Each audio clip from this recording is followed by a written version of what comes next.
The clock struck. Okay, good evening. Welcome everyone to the December meeting of the Three Lakes Board of Education. If everyone could please rise for the Pledge of Allegiance.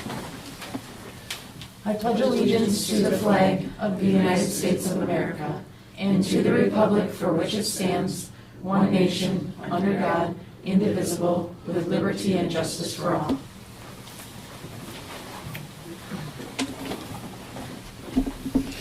Okay, we'll move to the administrator's report on the agenda posting and notification of the meeting to the media. The agenda was posted at Three Lakes School and Sugar Camp School via email, the town of Three Lakes, the town of Monaco, town of Sugar Camp, and the Demer Library. Media notified via email included the Vilas County News, Northwoods River News, WRJO News, WXPR Radio. And the media notified by mail was WACD, WATK Radio. Thank you. Okay, any amendments on the agenda? No, there are not. Okay, hearing none, can I get a motion for approval? I'll make a motion to approve the agenda. I'll second. Okay, we have a motion by Stacy, second by Mitch. All those in favor of the motion signify by stating aye. Aye. Aye. Opposed? Motion carries. Next, we move to approvals. Approve meeting or minutes of the November 20th, 2024 regular meeting. Any concerns, questions, corrections? If not, I will take a motion. I'll make a motion to approve the minutes of the November 20th, 2024 regular meeting. Second. Who wants it? Josh? Go for it. Sure. Okay, so we have a motion by Michelle, second by Josh. All those in favor of the motion signify by stating aye. Aye. Aye. Aye, opposed? Unheard, motion carries. Next, we move to the treasurer's report. I'll make a motion to approve the checks dated November 14th, 2024 through December 11th, 2024 for accounts payable ACH checks 242500089 through 242500108, regular checks number 130491 through 130615, manual checks number 15780 through 5792, and wire transfer number 202400063 through 202400095 in the amount of $722,817.59, and ACH payroll checks numbers 900044222 through 900044505, and regular payroll checks number 59388 through 59390 in the amount of $371,713.95 for a total amount of $1,094,531.54. Second. Only update on that is the manual checks were, I think you had a number off, 5780 through 5792. He threw one in there. On accident. It just is floating in the brain. Okay, do we have a second? Second. Okay. We have a motion for the treasurer's report by Mitch, second by Michelle. All those in favor of the motion signify by stating aye. Aye. Aye. Aye. Opposed? None heard. Motion carries. Okay, next, public comments. Does anyone have any public comments regarding any of the agenda items? No public.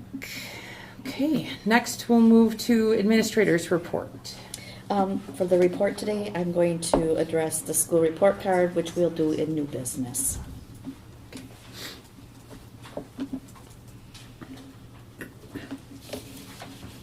Okay, next we move to January meeting dates. The regular meeting is scheduled for January 15th, 2025, in Three Lakes at 6 o'clock p.m. in the boardroom. We will also be attending the state annual convention, which is scheduled for the 22nd through the 24th in Milwaukee, but our meeting will be prior to the convention. Okay. Any concerns? If not, based on the education conference edition in there, I would entertain a motion. I'll make a motion to accept the January meeting dates as presented. Second. We have a motion by Josh, second by Stacy. All those in favor of the motion signify by stating aye. Aye. Opposed? None heard. Motion carries. Next, we move to approval of personnel report of new hires and resignations. We have a new hire with Joe Terlizzi, varsity girls basketball volunteer assistant. And we have 2 resignations, Luke Scott, high school science teacher, and Dan Shepley, junior high head football coach.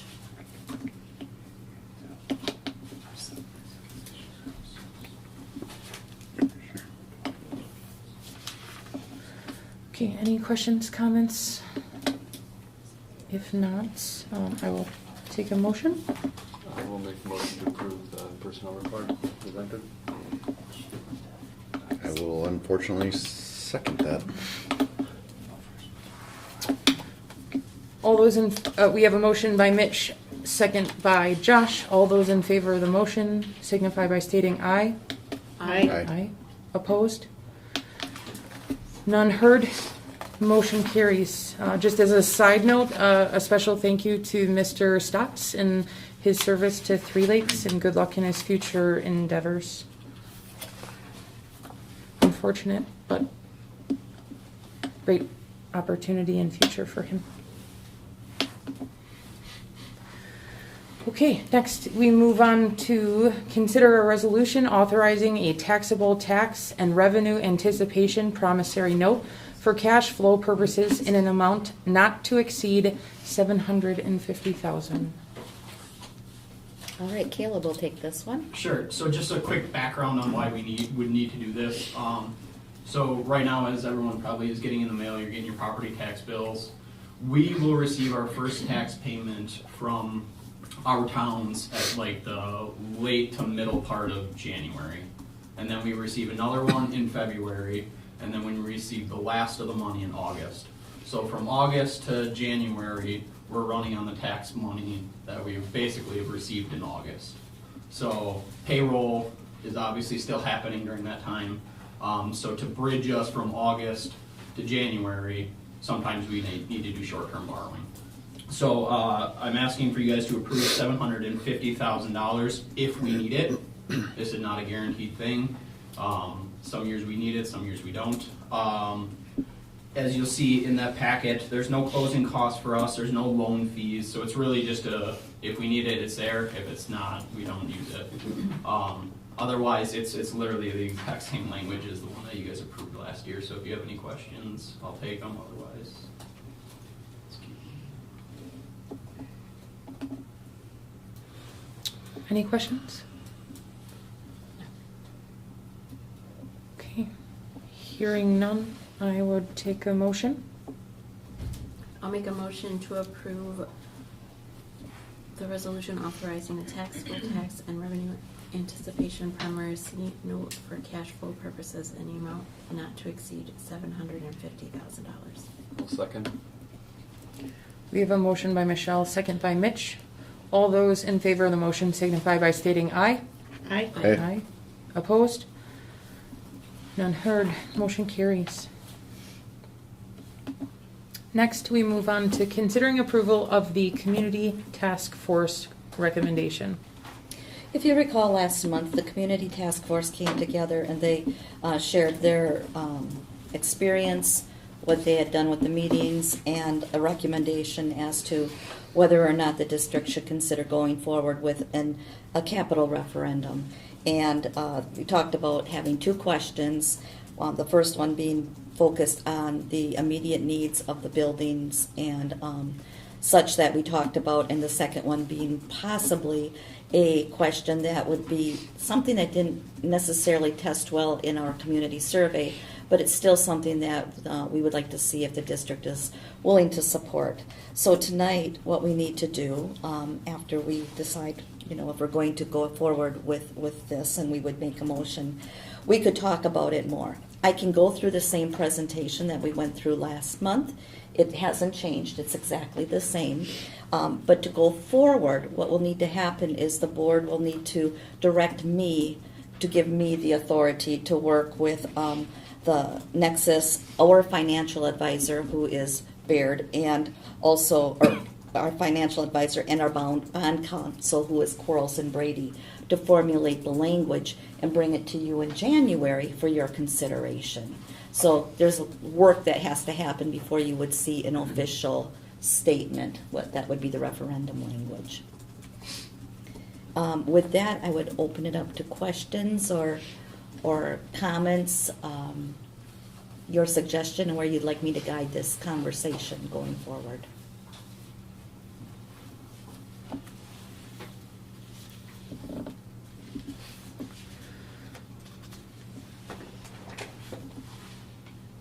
I think the presentation that was given last month was clear based on what the community survey was willing to accept as far as a monetary cap on a potential referendum, and the priorities that were laid out by the task force on improvements to district properties.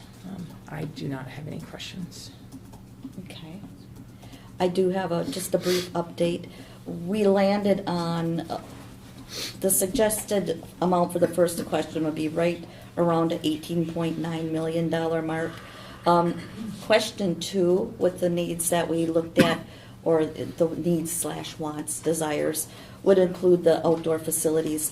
And that was quoted as $2.5 million, but that was based on 12 to 18 months ago of original looking at this. So in that time, it's actually going to be more like a 2.7 million, should every piece of that project we considered be included. So I just want you to realize that as they talked about, costs keep going up. That's a great example of in a year's time how things continue to escalate. So I just wanted to make sure you had that most recent information.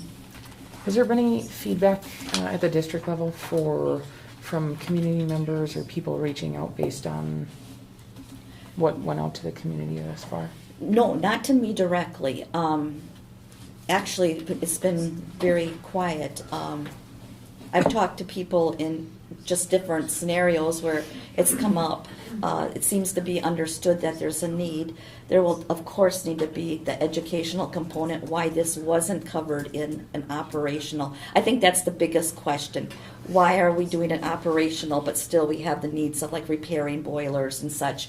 And, you know, it just takes a 5-minute conversation to say, well, it's easy, not easy, but it's doable to plan on $150,000 to even $500,000 if you've got it budgeted. But when you're starting to talk bigger projects, it affects other budgets.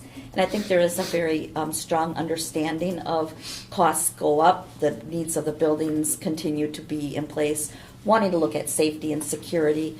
Technology is a big piece of this, where we have to think about like even our card reader systems, our keys, updating our key system, and that's all tied to software and such. So I just know that the most important thing we can do, should we go forward with this, is the educational component and respecting the viewpoints of our community, because many people have many opinions and all of us live in a little bit different situation with our finances.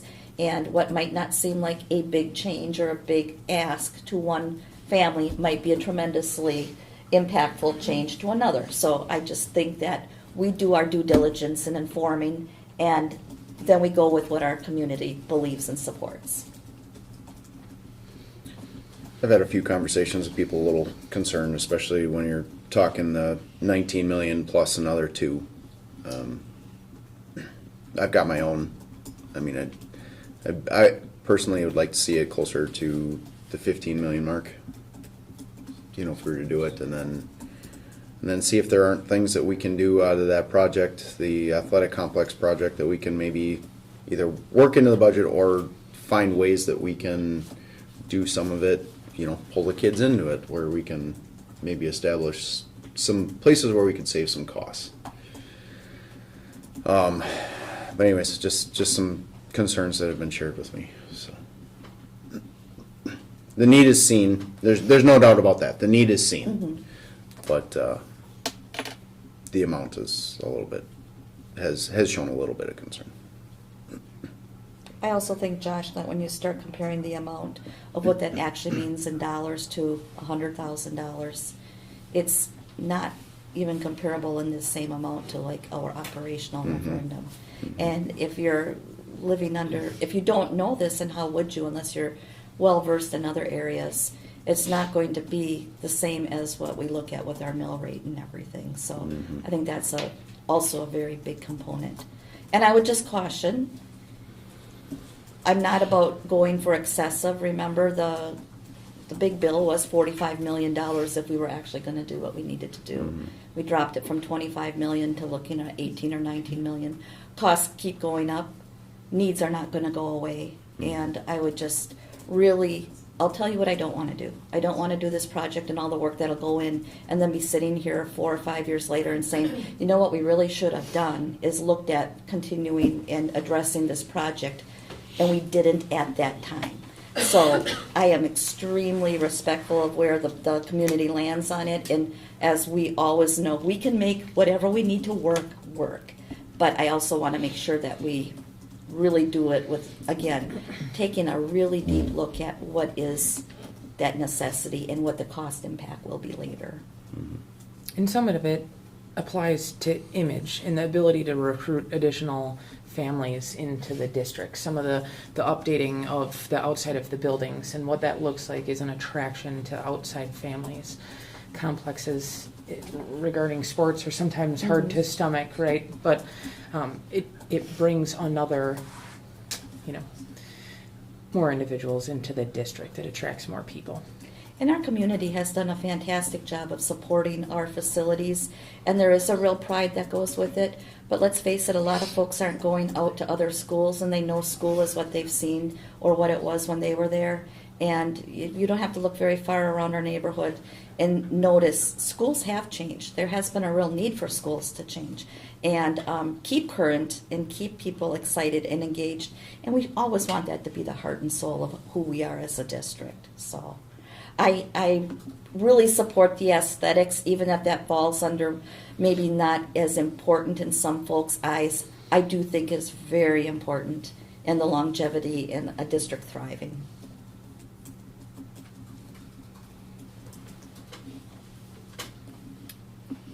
Any other questions, comments?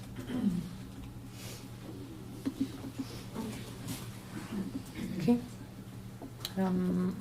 Hearing none, do we have anyone ready to make a motion?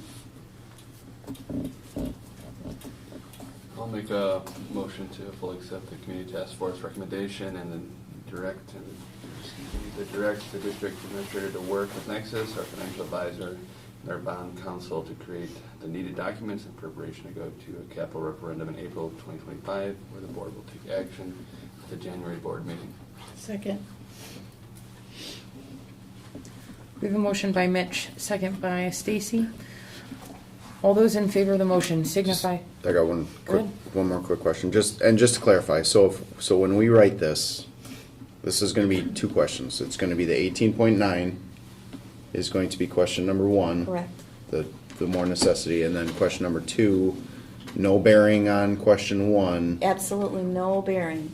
They are So completely they separate. could accept 1 and not accept 2. Absolutely. And still move forward with them. Absolutely, and we'd Okay. have to make that crystal clear. Yep. That's what we've said all along, because we do not want anything to shake the confidence of our community. Okay.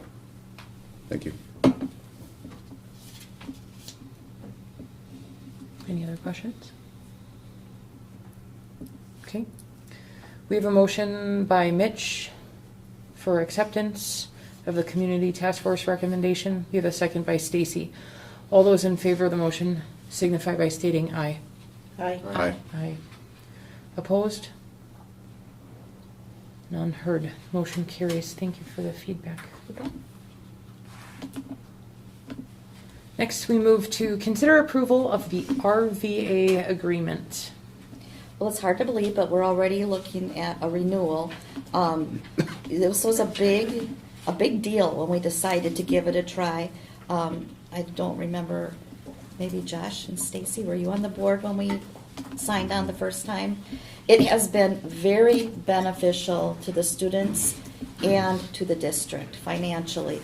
That was our concern, you know, what was a way that we could recapture some of that money that was going to McFarland or going to some of the other virtual programs, especially if we had families who wanted to have other options and still keep a connection to the school.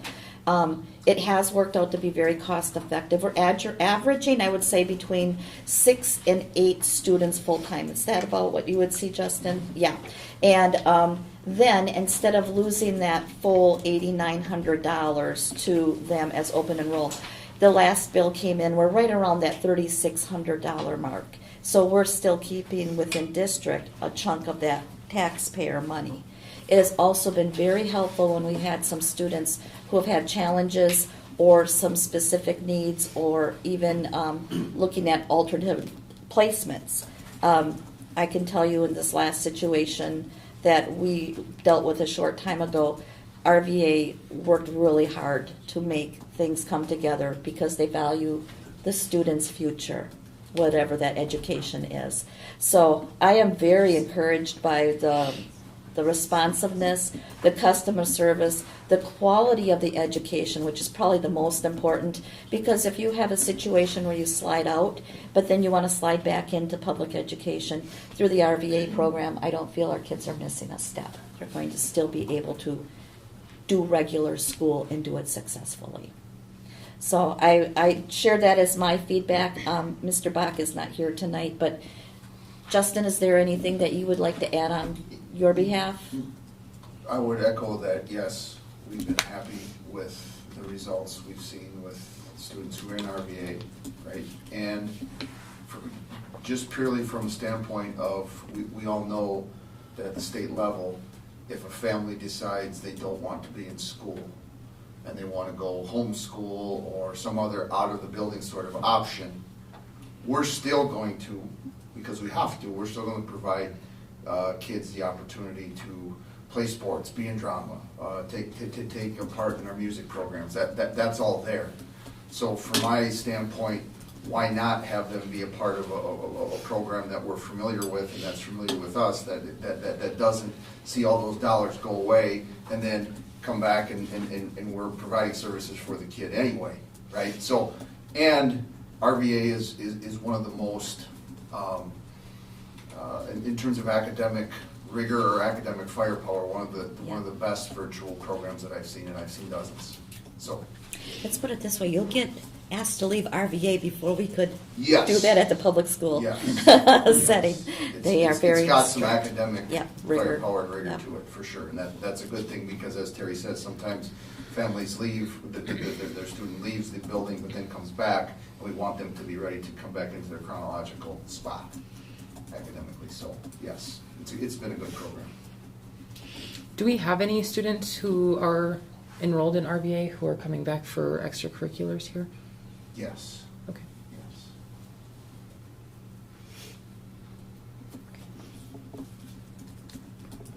And is there a waiting list? There is a waiting list, but by us being part of the consortium and having the relationship we have, they've been very accommodating to us. They Or kids have, get bumped to the front of the line. yes, they've moved mountains to support our district, and I'll tell anybody that you don't find that every day in the world of customer service. Yeah, no doubt. If a family went to RVA right now and said, I want to bring my kid into your program, they would say, sorry, and not this year. We're filled up. But having that contract with them helps to get our kids to the front of the line.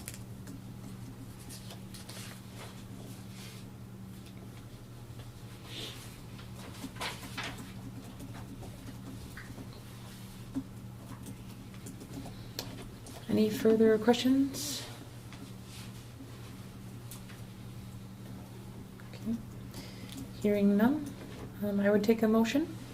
Make a motion to approve the RVA Consortium 5-year committal agreement. Second. We have a motion by Stacy, second by Michelle. All those in favor of the motion signify by stating aye. Aye. Aye. Opposed? None heard. Motion carries. Next, we move on to consider family and consumer science career pathways in the Three Lakes High School course approval. Well, this is very exciting because we have our new teacher, who's not a new teacher, but new to us this year, who's right away looking at how we can not only do a great program, but improve it and offer additional opportunities. So with that, I'm going to ask Justin to go ahead and introduce Wendy and let you both take it away. So thank you, Terry. This conversation or this proposal that's on the table tonight literally started last year when we were interviewing for the new family consumer ed teacher position that we were looking to fill. And as Wendy showcased some of the things that she was doing in Sheboygan with the local community college, I can't remember the name of the Lakeshore. I couldn't help but think, ooh, that's gonna play really well with Nicolay, and more importantly, play really well with what A, the needs are in our community, and B, knowing the number of kids that we have in the building.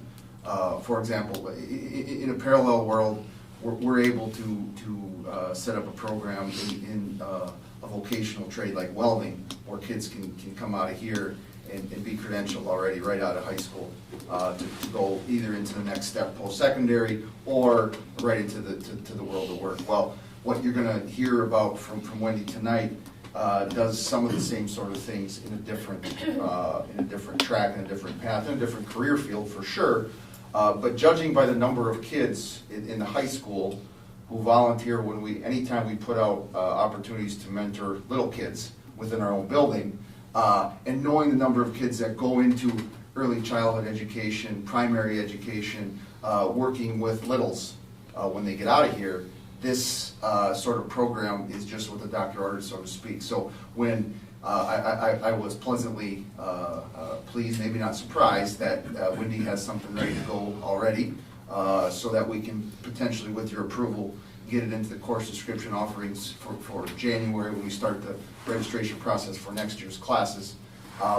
And Wendy's going to tell you more about it, so I'll give the floor to her. But super supportive from an administrative side of things on this kind of thing, because when you hear about it, you'll notice right away that this is a huge need in our community, Northwoods wide.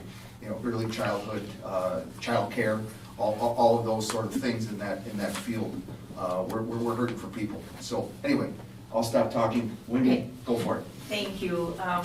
Thanks for the opportunity to address the board. This is kind of unique for me in that I have at least one of every your children. Yeah, this is kind of unique. So Sorry. I know you have a vested interest in this. And Justin is correct in that he says that I had a plan early on, actually. Something that was very key for me in making the decision to come here with my family was when I interviewed, in doing my homework, I looked up the course description guide. And there were a lot of classes, and it was kind of overwhelming to me to look at the number of courses in family and consumer science. And we had one teacher, and I thought, how can one teacher do all of that? That's a lot to ask of a person. And I kept thinking, if I were to come to this district, I would want to do less well. I would want to focus on doing less, teach fewer classes, and specialize and hone in on those skills. And so for my interview, I don't know if I told you this, but I actually had this all drawn up then, and I did. And so I kind of quietly sought out information from community members, you know, about the culture and the context here, because it had been a long time since I'd spent much time here. So I had kind of a draft in coming here, but then I needed to just really get to know the kids. And I noticed that Three Lakes has a really great business pathway.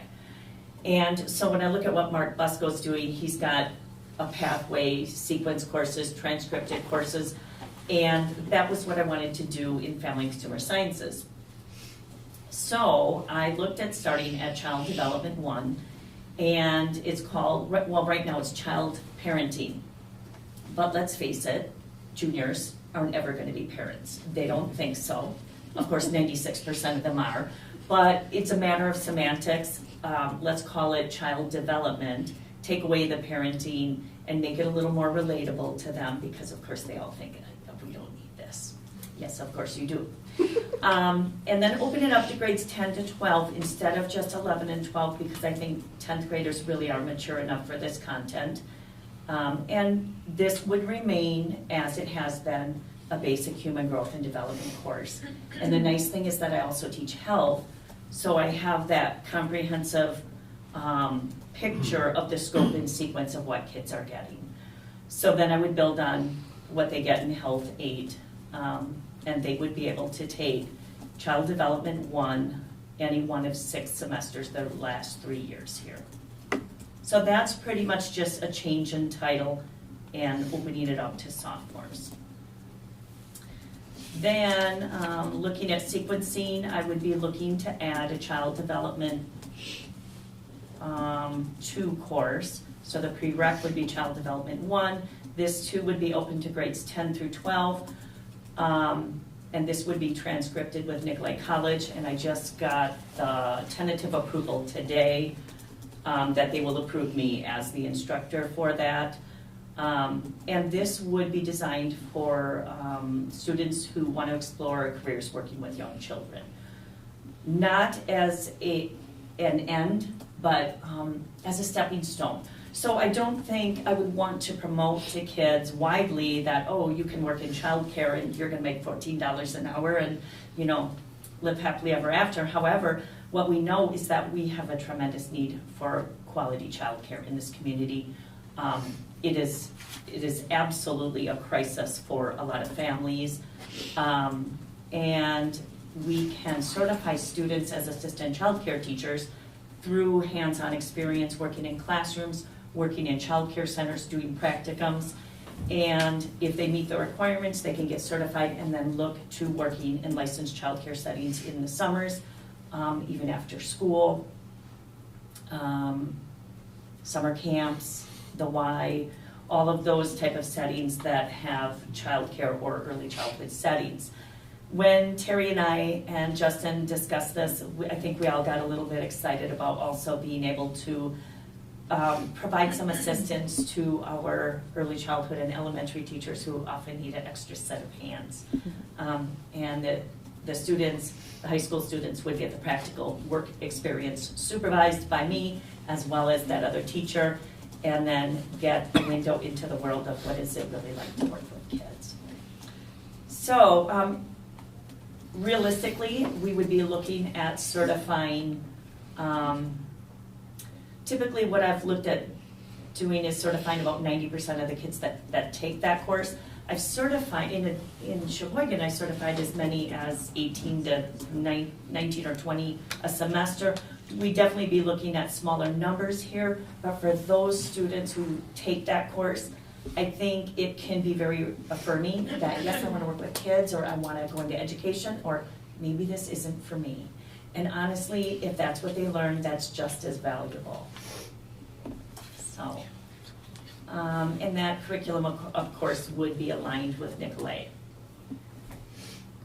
So that would be a 2-course sequence in our teaching and training career pathway. And then we would be looking at, with Jen's help and Ryan Bach's help, we would be looking at packaging that as a career pathway.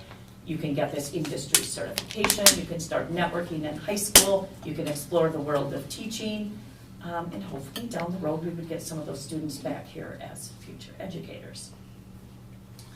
The next pathway that we're looking at is a health sciences career pathway, and we would be starting this one with freshmen. I think that's a great time to get them exploring careers. These students do not need to have a vested interest in healthcare, just wanting to explore, or maybe even their parents say, you're taking this class.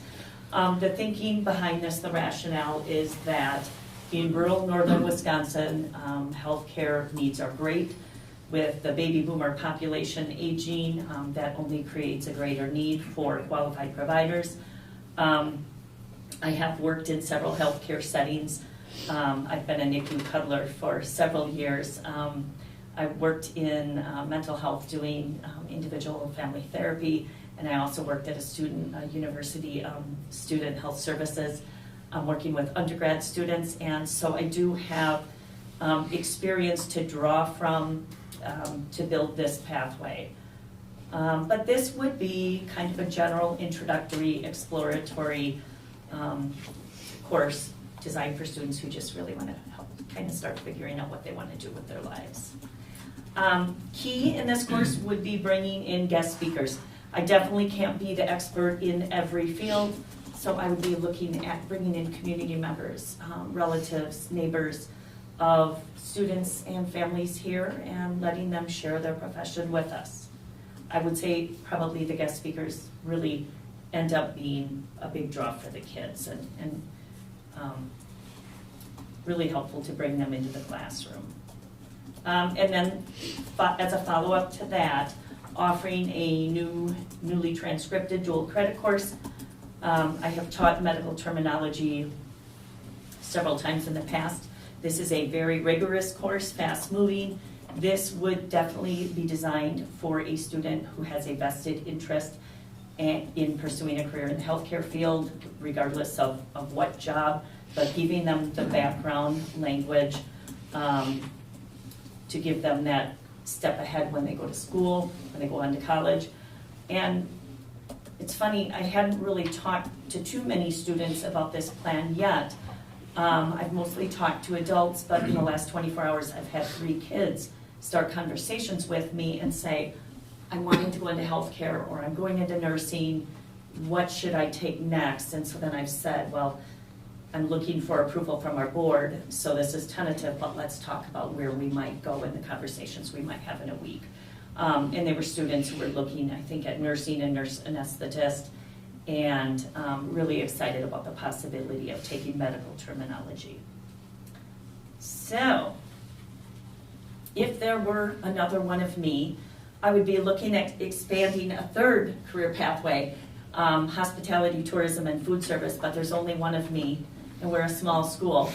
So I wanted to make sure we offer students some opportunity to develop life skills so that they don't think food comes from the roller grill at Quick Trip. Because I do think a lot of them do. They don't realize, really, it's amazing. They don't really think about where food comes from, real food, whole food. And so that's been kind of eye-opening to me because I haven't taught culinary in a few years. So yeah, I am kind of a new teacher again, yes. But helping them develop basic practical cooking skills, knife skills, participate in some competitions at Nicolay, helping them gain confidence in their cooking abilities, and offering Culinary Arts 1 for grades 9 through 12, and then Culinary Arts 2, again, 9 through 12, in a sequence. And 2 would be just an expansion of 1, allowing them to explore international cuisines, participate in additional competitions. Let's see, explore culinary trends, explore a little bit about eating trends, vegetarianism, health and wellness related to nutrition, and baking and advanced cooking techniques. So, like I said, if there were another one of me, I would love to see that grow, and maybe that can in the future. The hospitality and tourism pieces is something that I think would be very well received in this community. So, what questions do you have for me? Is the medical terminology, is that a 3-credit course as well? I believe it is.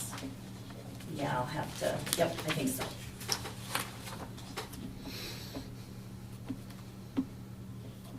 Thank you for heading down this path. These pathways are going to, I think, be the way to help guide kids down in a direction, or at least, like you say, worst case, it makes them realize it's not what they want to do, which is, that's okay. Like you said, that's okay too. I think the more of these that we can get, the better. So thank you for having this prepared right off the bat. I think it's very exciting to be moving forward with something like this. I think the students will be very positive and receive it very well. And of course, I would be open to revamping this as we go. And I've only been here a fast 6 months, And so if we decide we want to tweak something, I certainly feel comfortable that Justin and Terry and I could sit down and draw that up. And I feel very fortunate to have that support. Thank you. So the intent is for this to be available essentially the next semester? Yep. Okay. So we would have to do some marketing and reaching out to students, and Ryan has already committed that he'll help with that, and I know Jen's fabulous PR will help us get the word out. How does the transformation into this this curriculum impact any of the classes that you are currently teaching? What are we removing? Oh, good question. So when I looked at the course description booklet, there were several courses on there that have been offered on and off dependent on student interest. So if there were enough students who enrolled in it, we might have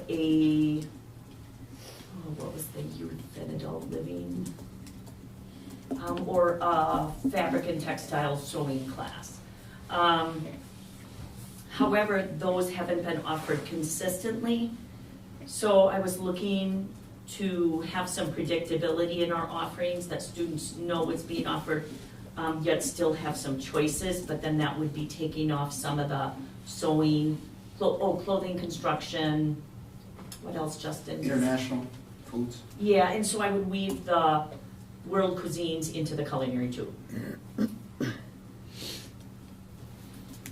So really, at this point we are not taking anything away that. Not that they currently have. So it Not that has been in high demand for our students at all. Okay. Is there a lot of popularity in the dual credit courses? Yes. There is. This year may be a shade lower than usual. I think there's 20 or 21 students taking dual credit courses. Great.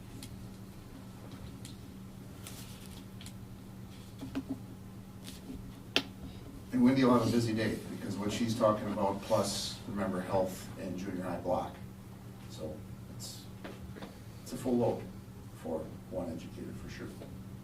But if she teaches them well in cooking, she'll have sustenance to get through. Right? Except there is a downside to the cooking part. Those are our opposites. Yes, the duct system, the air system dumps whatever wonderful smells right into our corner of the building. It sucks, because it could be 7th hour. You just ate lunch and you're still hungry because you smell. So it helps to pull more kids into the program. It sounds like a real world problem, Yeah, right? it's a Three Lakes problem. May I add one more thing about that, Justin? So when I moved here, I think I arrived the day before in service, so I was kind of like a deer in the headlights. So I didn't have much opportunity to collect myself yet and talk about facilities. But now that I've got my feet on the ground, I would like to have a conversation with Justin and Terry about facilities. I have a lovely classroom, but the culinary arts classroom is in need of updating terribly. Today we opened an oven and the kids got to giggling because when we opened the oven, it was a convection oven. It sounded like in Home Alone when Macaulay Culkin goes downstairs and the boiler furnace is erupting, and they said, "You got to do something about this." And then another student went to check on her cookies, and the oven door almost came off. We are definitely in need of some better equipment, and we can do it really with equipment, but some better equipment that more aligns with industry standards, a hand washing sink, an industrial refrigerator, better visibility so I can supervise all of them at once. And it's really not immense, but I would hope that we could include that in some discussions about facilities. Because I want better for them. And I want to better prepare them for when they work at Pine Island, when they work at Moondance, and when they work at Black Forest. Absolutely. That's a great addition. Yeah.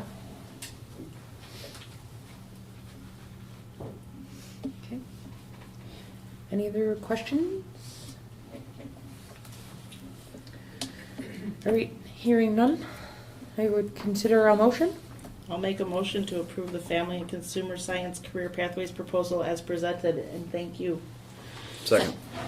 Oh, fight over it again. Sorry. Josh beats Michelle, Michelle. give it up. That's fine.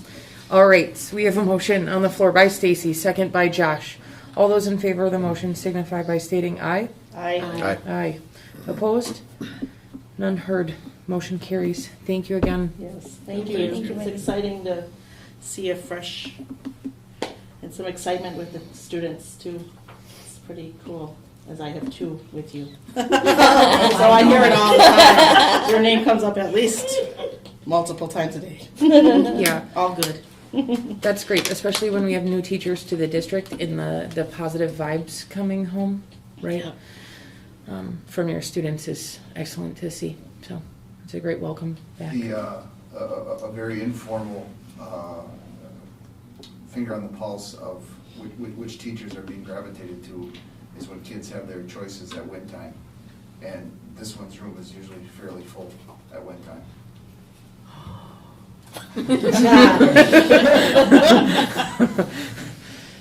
All right. Next, we'll move to consider approval of the girls' basketball cooperative renewal with Phelps. What I'm handing you guys right now, the first page is the future numbers of our girls' basketball program based upon rosters, which are on the Thank back you. side of this. I've got rosters dating back to the 22-23 season, so you can kind of see progressions of numbers in our program. Going to the first page of this is kind of what, I focused on when looking at what, and this is a renewal. We're currently co-op, as you all know. And our basketball coach, Rich Javinkowski, was consulted on this, and he would like to move forward. But I want to go through these numbers real quickly with you. Next year's season, 25-26, you can see that we have 20 students for Three Lakes and 3 Phelps students, a total of 23. That's marginal there as far as the need for another school or another group of kids to come in. But if you look at the next year at 26, 27, we graduate 11 seniors next year. And that's when the program's gonna dip quite a bit. It goes down to 12 for Three Lakes, and then we have 4 Phelps students for potential from Phelps coming into the program. And then the following year, then we would be looking at renewing that at that time. But this co-op would be for 25, 26, and 26, 27.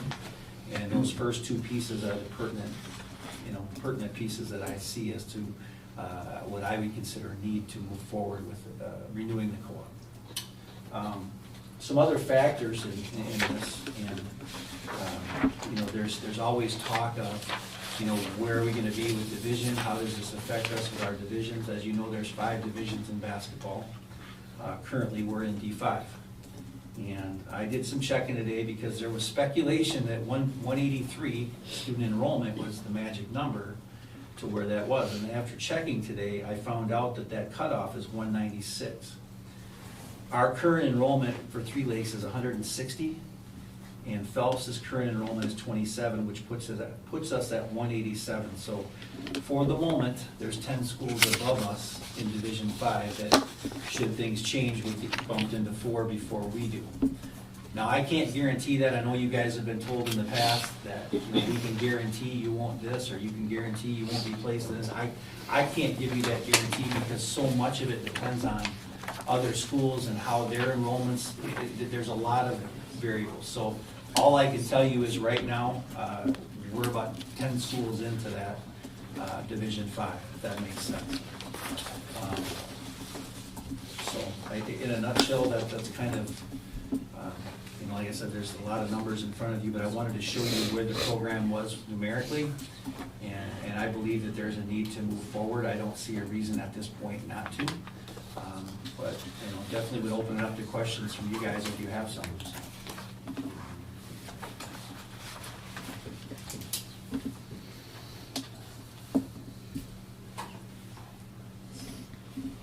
Thank you for putting together the numbers, obviously, with the most. There's a lot of things that can change between now and 27, 28. Absolutely. But looking at the need, a program of 12 girls doesn't bode well for a JV and varsity team with the amount of injuries we typically have yearly in any given sport. And looking at the Phelps side of that too, I haven't been here very long, but that's one of the bigger numbers I've seen Yes. programmatically from Phelps coming this way. So, that definitely happened at the right time. If we move forward with the co-op, that having 4 extra kids is gonna help the program for sure, so.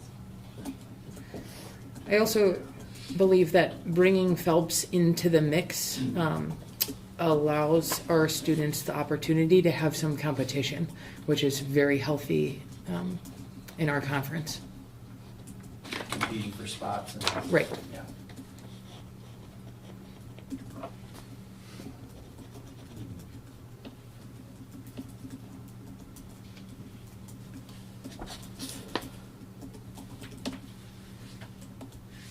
Anybody else have a question? I guess the only thing that I would make sure that is out there is, well, there's 2 things actually. One, if needs change, I mean, obviously the ability to dissolve this is there if numbers drastically change. And 2, 20 kids is getting to be a lot. And then you pile on another 3. I mean, if you're looking at next year, it's a lot. So we just have to make sure we have a healthy JV schedule in order to make sure that these kids have plenty of opportunity to play.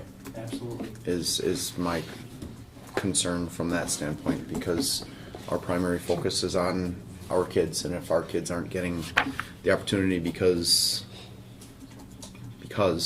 of whatever the reason might be, that is a reason for concern.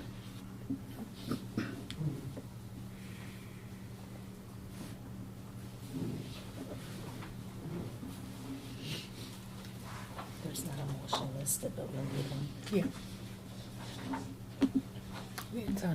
It's on ours. Is it? Yeah, Okay. absolutely. And if there's not any other questions, I will entertain a motion. I'll make a motion to accept the girls' basketball cooperative renewal with Phelps as presented. Second. Okay, we have a motion on the floor by Mitch, second by Stacy. All those in favor of the motion signify by stating aye. Aye. Aye. Aye. Opposed? Nay.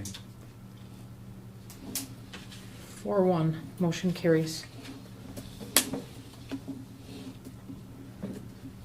Next, we move on to consider approval of the boys hockey cooperative interim renewal with Phelps. I don't have any fancy numbers for you on this one. It's fairly simple. There's an existing co-op which you approved before, where our boys play in Rhinelander for hockey currently. This situation came about because we are not the host school here, obviously. Rhinelander's the host school. And Phelps has shown an interest of joining this existing co-op. So because they're joining the co-op, the board has to go through this process again to allow another team into that existing co-op. So right now, we've got 2 kids. We've got 1 junior and 1 freshman that are competing. One of them just got his first goal last week. So there's definitely a benefit to us. But again, this is a formality because a school wants to join an existing co-op. So all it would need is your approval to go forward, allowing that school, which is Phelps, to join in that larger co-op. Do we know if there's been any negative feedback to date from the other cooperative schools? No, I've heard a little bit of negative feedback about the coach's communication, but outside of that, nothing. Fair.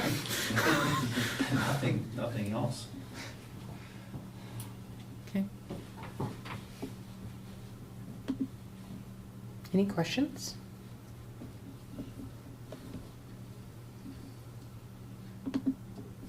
Hearing none, if ready, I would entertain a motion. I'll make a motion to approve the boys hockey co-op interim renewal with the addition of Phelps as presented. I'll second. We have a motion on the floor by Josh, second by Mitch. All those in favor of the motion signify by stating aye. Aye. Aye. Aye. Opposed? None heard. Motion carries. Terry. Big Okay. day. Next, we move on to review and discuss the 2024 school report card reports. Okay, what we do is we bring this to you for your review in December. As you know, it's in mid to late November when it's publicly released. A couple of things to just keep in our mind this year is some of the calculation process has been changed. It makes it very difficult to do any kind of comparables. This came out, I shared some information with you in your packet, with realigning the standards.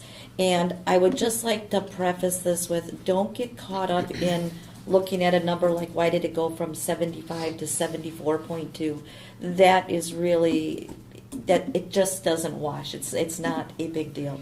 What it makes the school district feel like, whoa, did we go down? What's going on? No, you don't. And the way things are calculated, especially with growth score and such, which we'll get into, impacts that. Interestingly enough, today I was reading a rather new, and it's in our WASB board resolutions, which I think you would get a lot of support behind with districts like us, to take out the comparison of incorporating all of the other factors that give districts credit for their scores and make it strictly based on their achievement scores.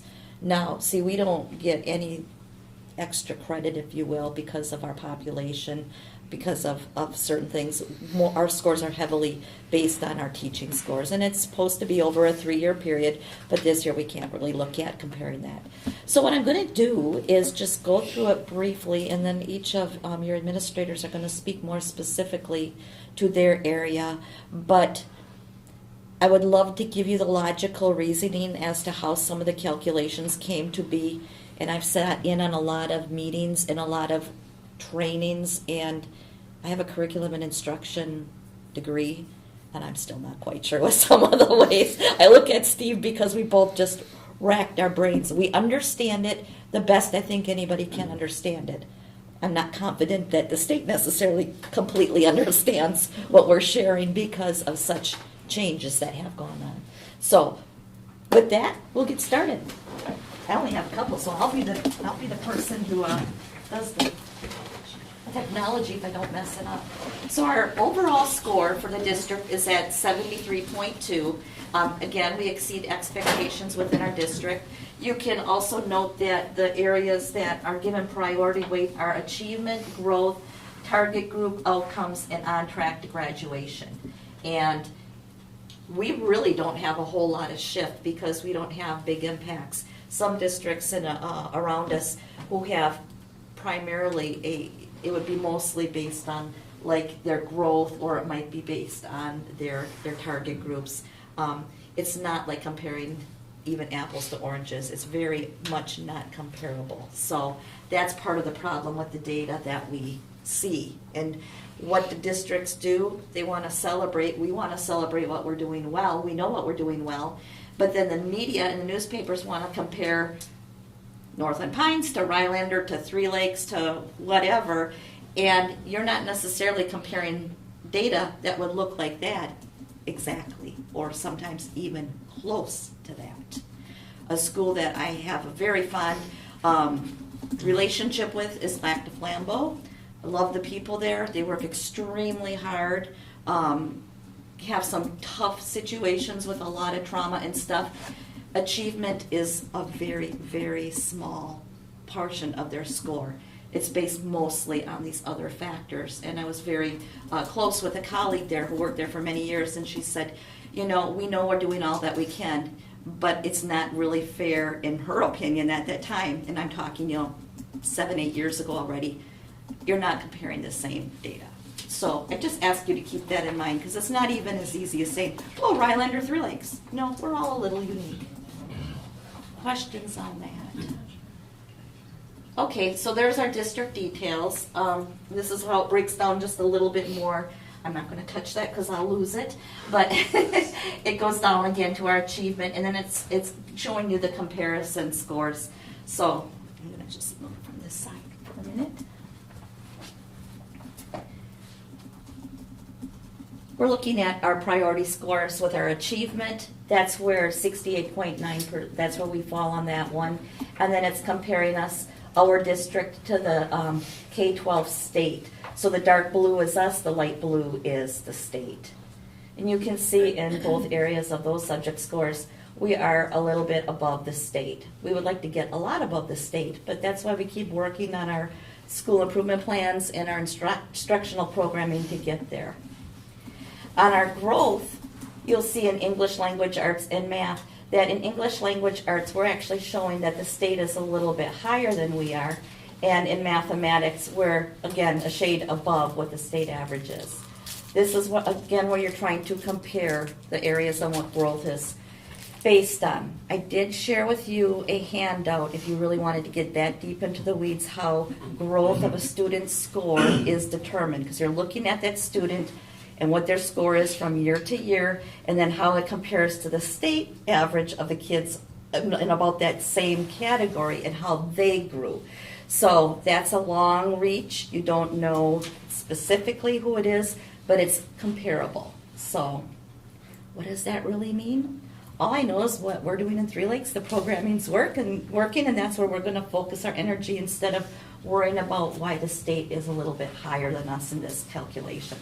Looking at the target outcome groups again, those are the achievement, the growth, the chronic absenteeism, and attendance. And that is our district that is reflecting there. And then on track to graduation, we have the calculations again that show where we are compared to the state. Our graduation rate is showing 93, the state is 92. I would like to call attention to that because again, we are a small district. One student not graduating has a big effect on our cell sizes. So when you're looking at hundreds of thousands, then you're comparing it to a class of 33, and you could have somebody who doesn't make it or whatever that might be. It's going to show. So there's wide variation. When Nikki and I were doing data work with Jen too, looking at our local report card, you can see that at 1 year we're at a 98% graduation rate, then you drop down to a 93% graduation rate. It affects the averages that much. And then finally, looking at the third grade English language arts score and the 8th grade maths, those are the mathematics, those are the checkpoints that the state really relies on for success and future prediction of students' outcomes. Questions on that? Do you know if there's any more talk about the chronic absenteeism and the levels and whether that's to get removed or checked into different? I know Wasby was talking about that at one time. We're not stopping. We keep talking about that because in one breath they're being told that they have to be in school, which we believe school is the best place for kids to learn. And on the other hand, there's not any accommodations made for mental health, sickness, conditions, whatever that may be. It's Even all just being family- thrown into even the just same. family choices. Right. It's all being thrown into the same pot. So yes, that is still being very heavily advocated for, but it hasn't gotten any traction yet. I think that's one that everyone could agree on universally statewide, that we're all impacted to some degree by that. And, well, I should have put that one up for you. I forgot that I had that big one there.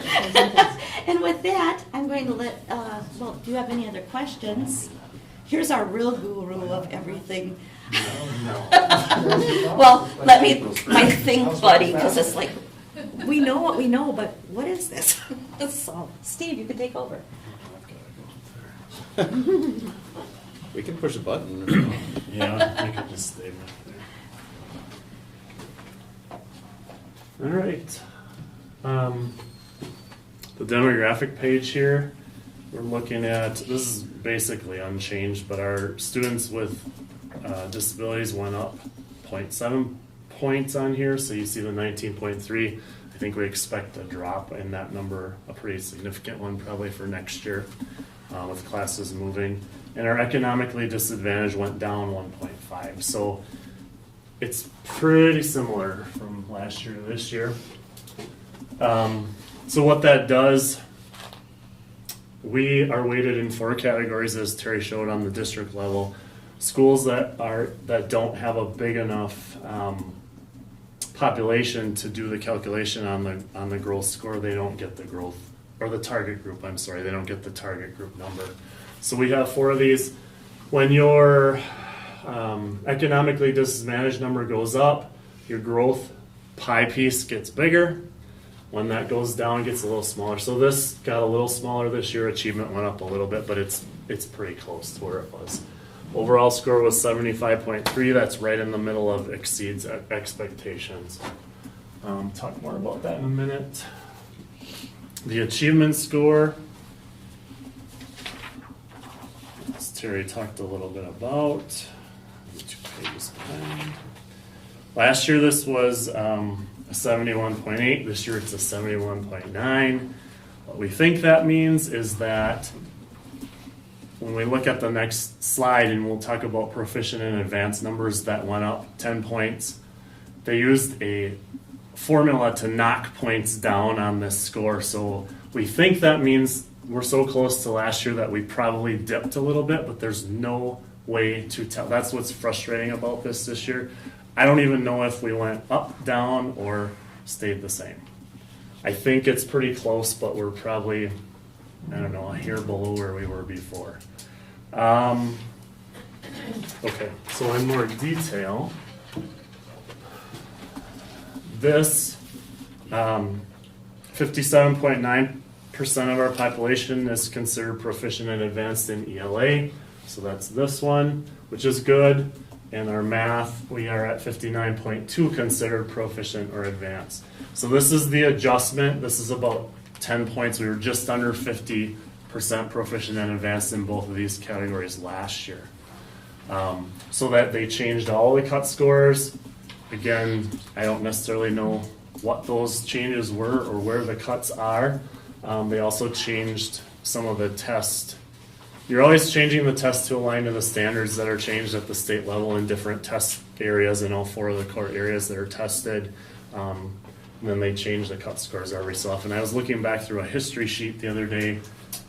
We're trying to figure out where we get these 3 years that they're using to calculate.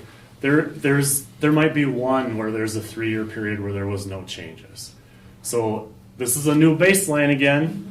We can't compare it to the last 2 years because it's different cut scores.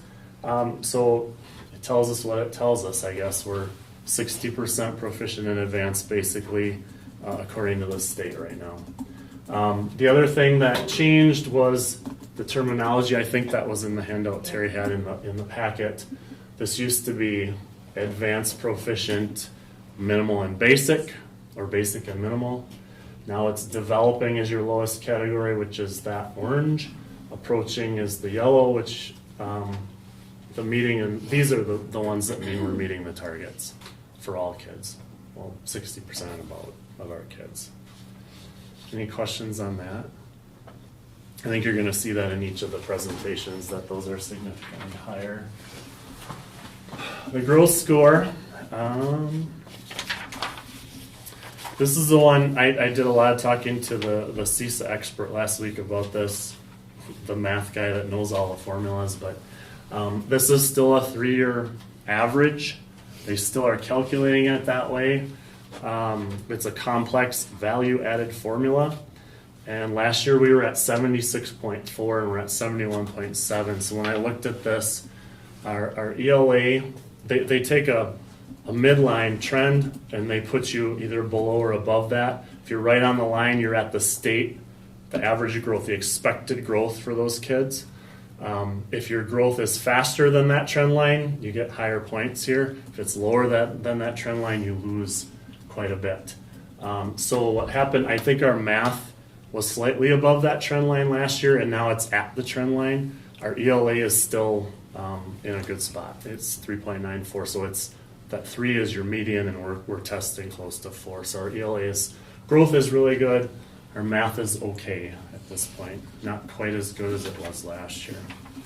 I did ask him, when they do this, they take, obviously we have a mainly white population, but they'll take your ethnic groups, your socioeconomic groups, your students with disabilities groups, and they'll compare each of those groups to those trend lines for the state to the like groups across the state.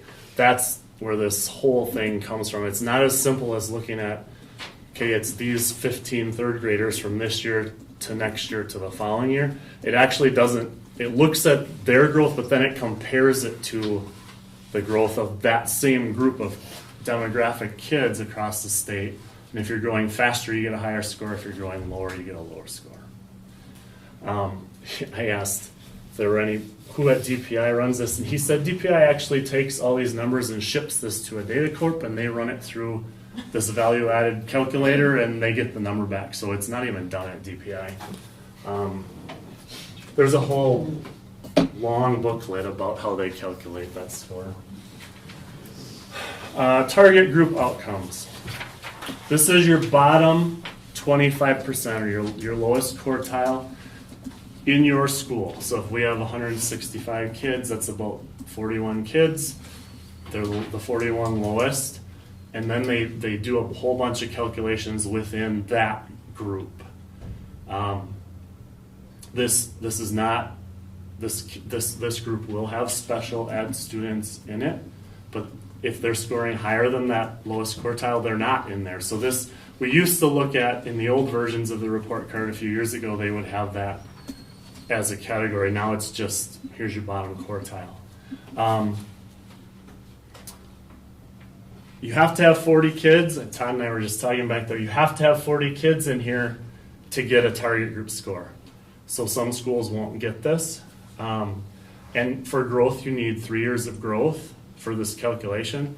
So this would not be any new students that came into the district, and it would not be like your third or fourth graders because they haven't had 3 years of growth. Okay? So it doesn't include every student in our population either.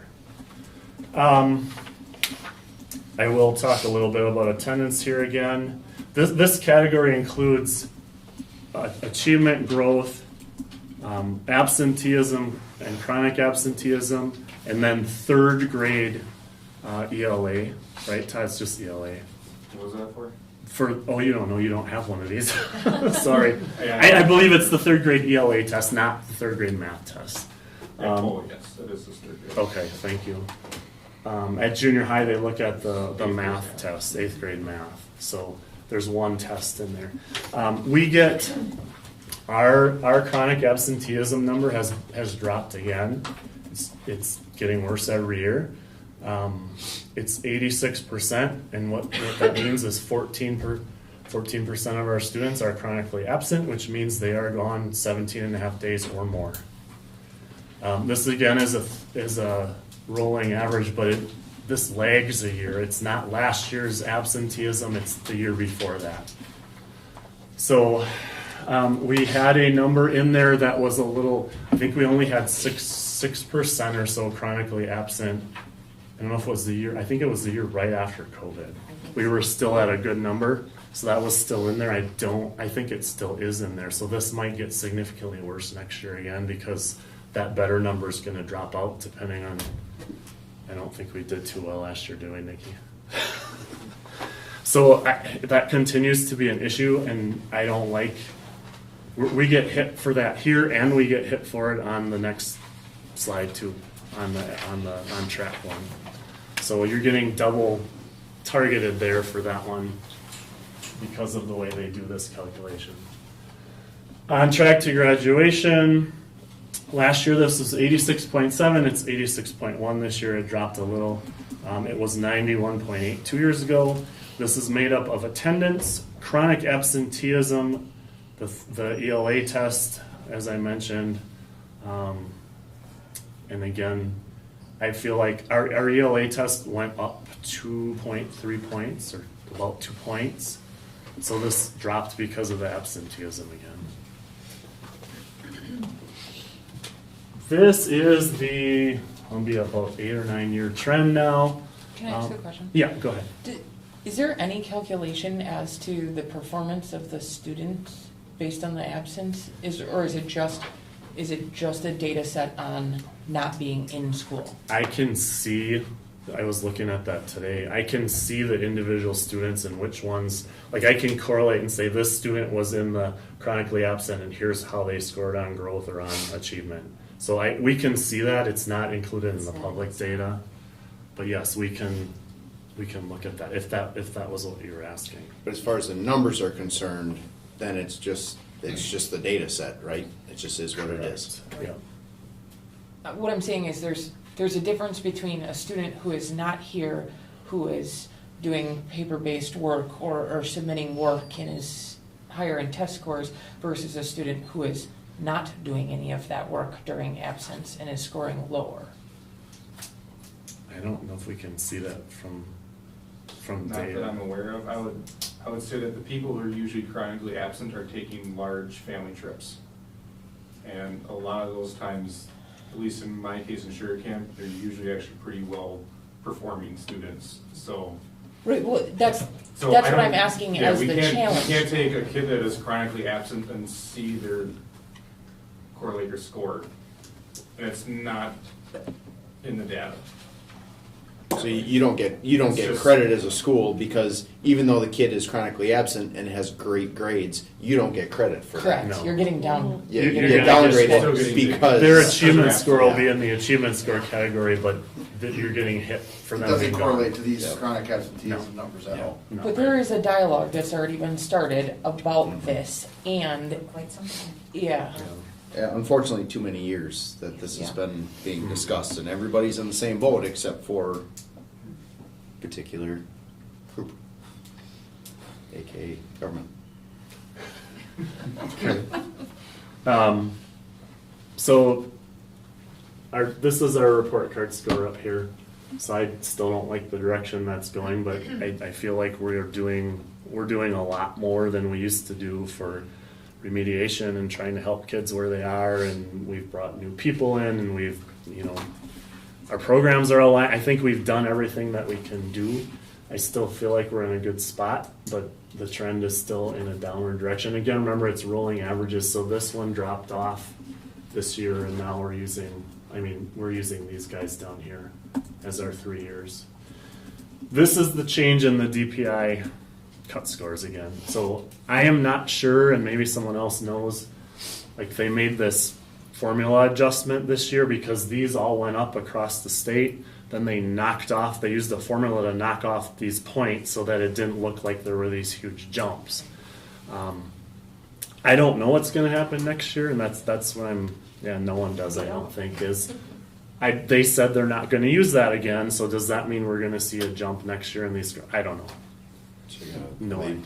planning to if they're not going to use that again, are they going to recalculate? Well, This they'll one? use these cut scores here, so you would expect that this will, if this continues, it'll stay here, and then you're using 1, 2, 3 years of average, so your score should go up, unless they, I don't know, They'll probably handicap it again. maybe. Sure.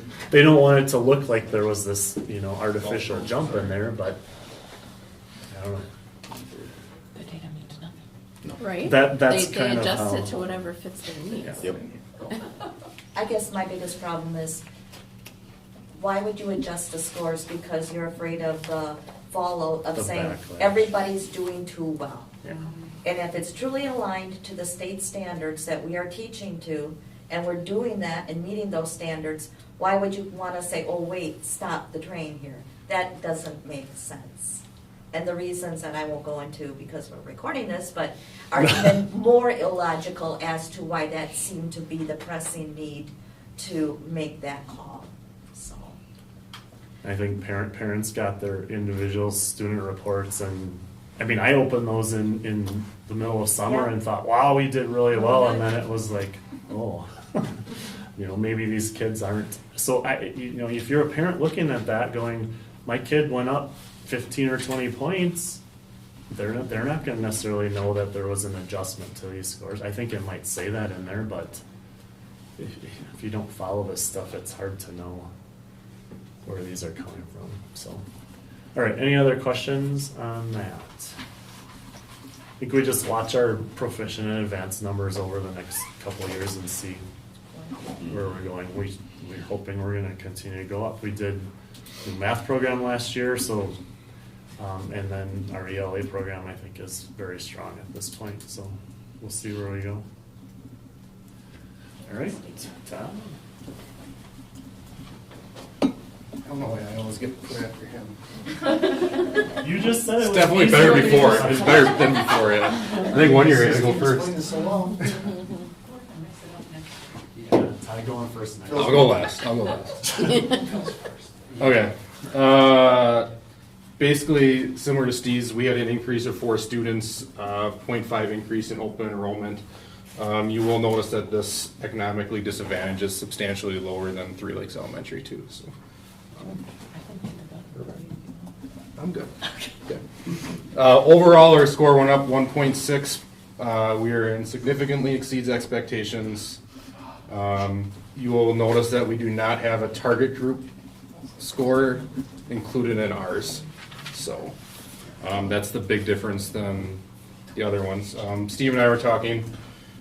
We had 37 students that were basically tested in 6th, 5th, and 4th that have been, I think, in the district. So we were 3 short of having basically that group. I'm thinking numbers-wise, next year we would have that target group score, just based off of the number of students we're testing, so. Okay, achievement, overall that went up 3.2 points from last year, only an increase of 0.2 in ELA, even with those state scores obviously getting adjusted. 6.2 points in math, which was a big increase, so we're continuing to see a big increase in math. I would attribute that to the bridges that we're doing now in early elementary, and then also starting in vision math in 5th grade last year, and then also we're starting it this year, so I would assume math would continue to improve. I think everybody enjoys those programs. It's got a lot more number sense, there's more spiraling, so I think it's a better program for our upper elementary, which is now in the middle school as well, so. That's achievement. I just pulled the 3 bar graphs, just kind of to give you a visual of what kind of the adjustments did statewide. It really didn't affect our ELA other than the developing and approaching, and then in math, you can kind of see a bigger shift of like where the increase was with those change in scores, so.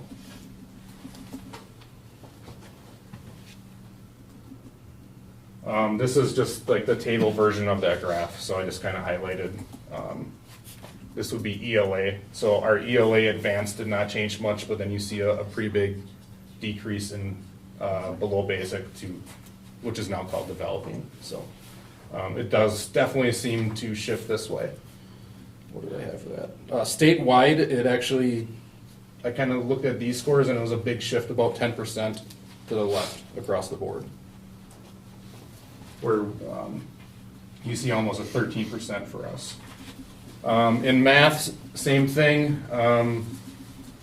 Statewide, you see that shift of 6% move to advanced, and then for us, we saw 12%, which kind of shows me that I do believe our math scores still improved even with that state bump up. So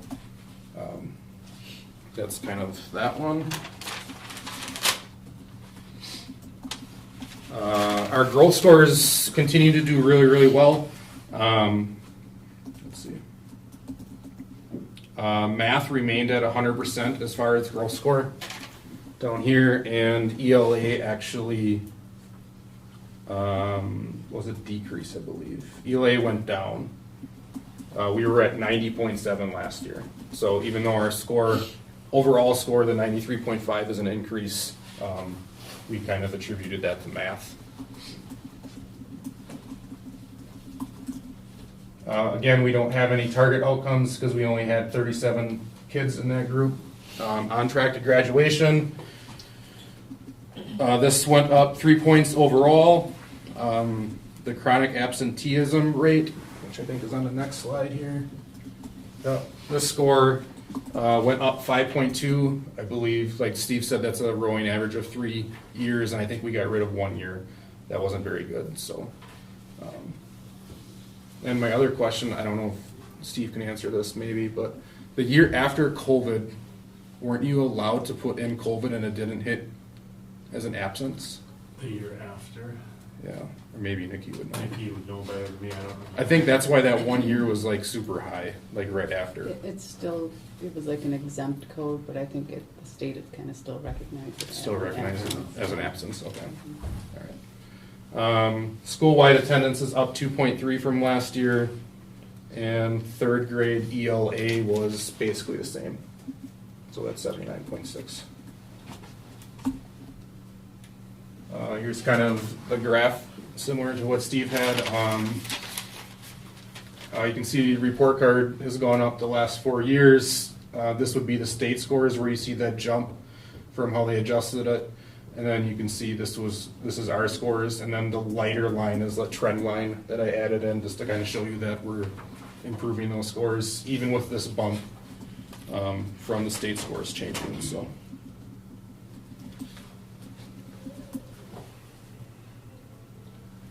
I always like digging into kind of the fourth grade testing just because they're the only ones that do the social studies and sciences, and looking into that as far as advanced and proficient, 87 were advanced or proficient in social studies. The 66 in science was kind of shocking to me considering we are testing higher in math than we are in science. You'd kind of assume that they're correlated since most of the science questions are basically math questions where you're just looking at a graph. So that was kind of shocking to me. And then I kind of dug into the male-female thing like Steve did last year. It appears to be a gap, but then if you look at the state average, it's right around the same percentage. So 13% of females are median or advanced in ELA. We just happen to have higher numbers compared to the state, so that gap isn't as noticeable there. Math actually is opposite, which was kind of surprising. Our females are at 84.6 for median and advanced. Males were at 67.5. So this will require a little bit more digging, I think. I think that's it. So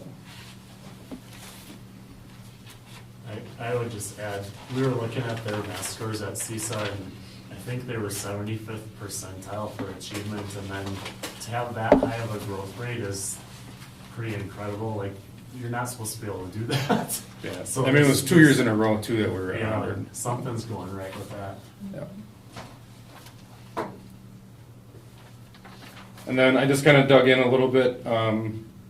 I compared us to other schools in the area. The scores that we had were the second highest in our CISA, only behind Stratford. And then it would be the 10th highest score north of Green Bay. So out of all the CISAs, like CISA 12, 11, 9, all of them, anything above Green Bay. So Go Sugar Camp. yeah, pretty happy with it. So anything else? Okay. Thank you.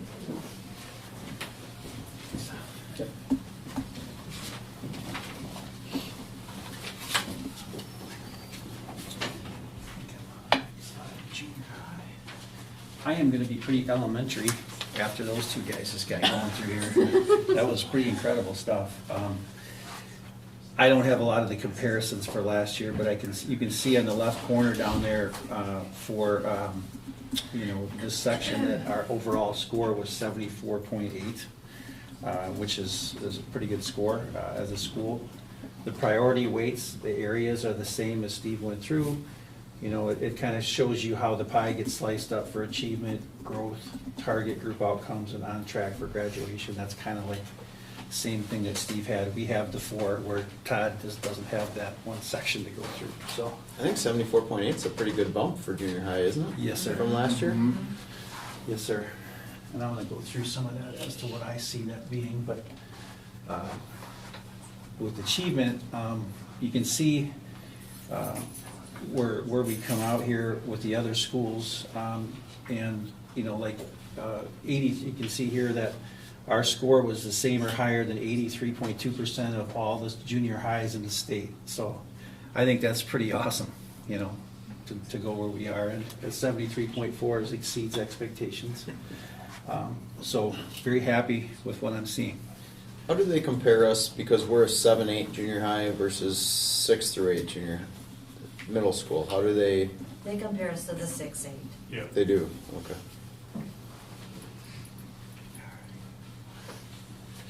Performance levels, this is, in my opinion, pretty impressive. I mean, I haven't been here but 1 year, but the proficient and advanced now are on the bottom of the scales, where I used to do this before 6 years ago.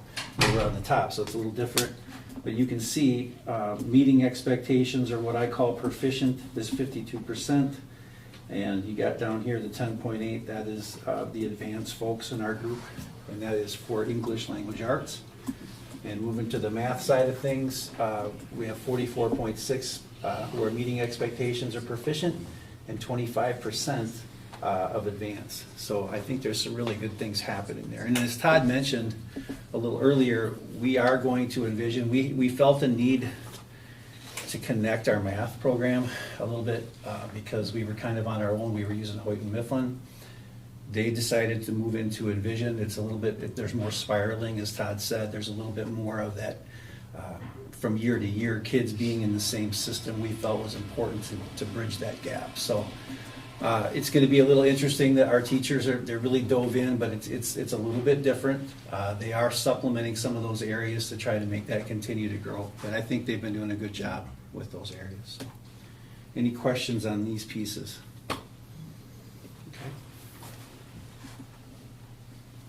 Growth, as you can see, our score was 69.8, balance of English language arts at 71.7, and math scores of 67.9. The score indicates that we're similar or higher than 69.9% of schools that are 6-8 in the state. So we're doing well in the growth areas, I think.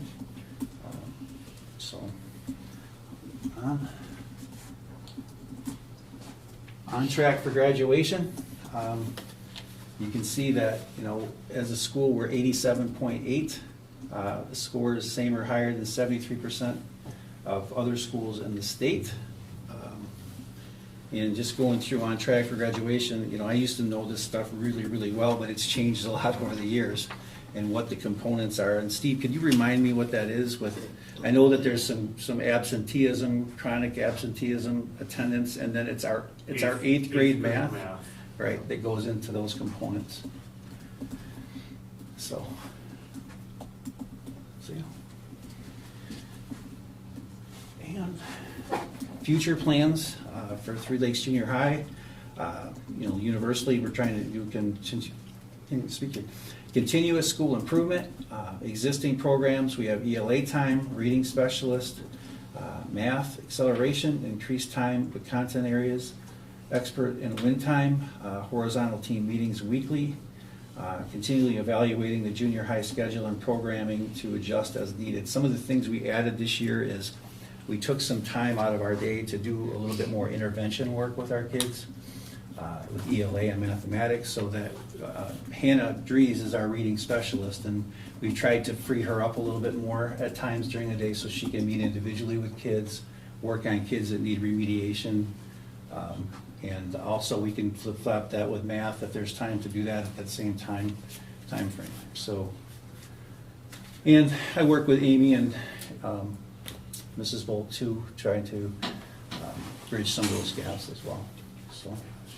Any questions, please ask.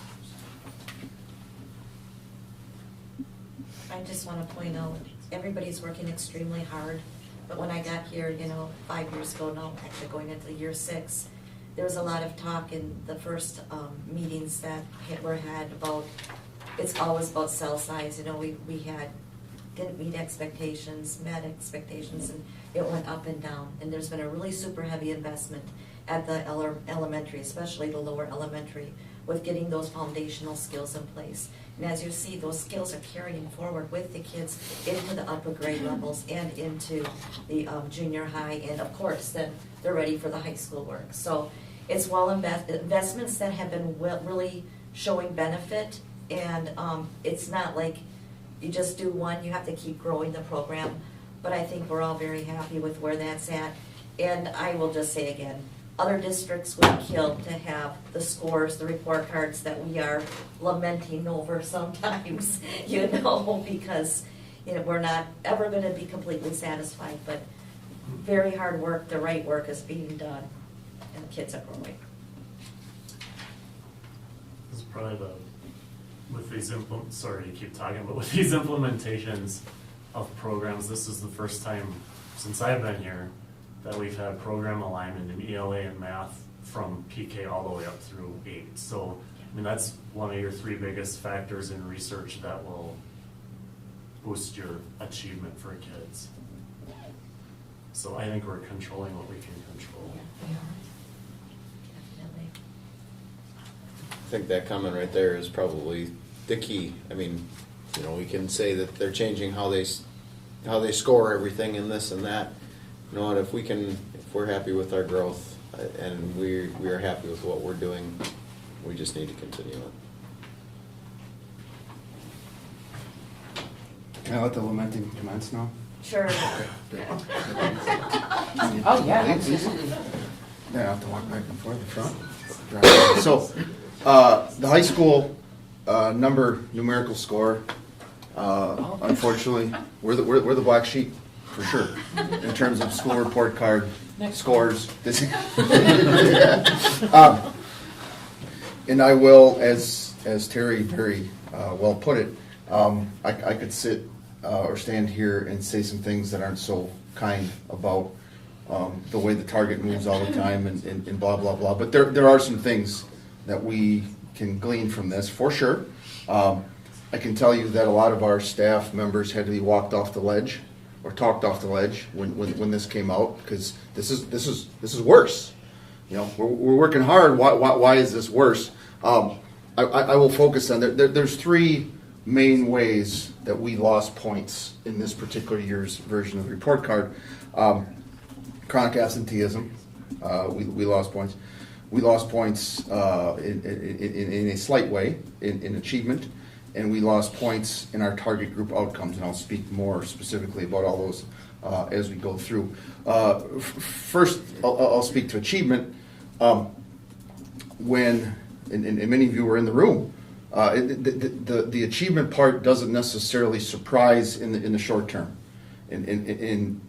When I'm thinking back in my brain to the, I think it was the academic banquet, many of you were there as guests, and I was the principal bragging about our ACT scores being the top of the 30-some schools in the north central Wisconsin region in our CISA, and that was accurate at the time. You won't hear me say that this year at this year's banquet. I can't say that because it wouldn't be a factual statement. Our ACT numbers were down this year, and rather than being tops of 30 schools, high schools in the area, we were 4th in our conference in terms of purely ACT. Well, that data is in this hopper right now. Okay, so that's a little bit of the achievement dip, to be fully frank and up front. Can you hit it, please, Alicia? So you see here in terms of English, math, in both our achievement. So in both of these areas, we are still, even in this year, we're ahead of the state in achievement flat out, okay, in ELA and math metrics. Growth scores. In math, our growth is a little bit better than the state. In ELA, not so much.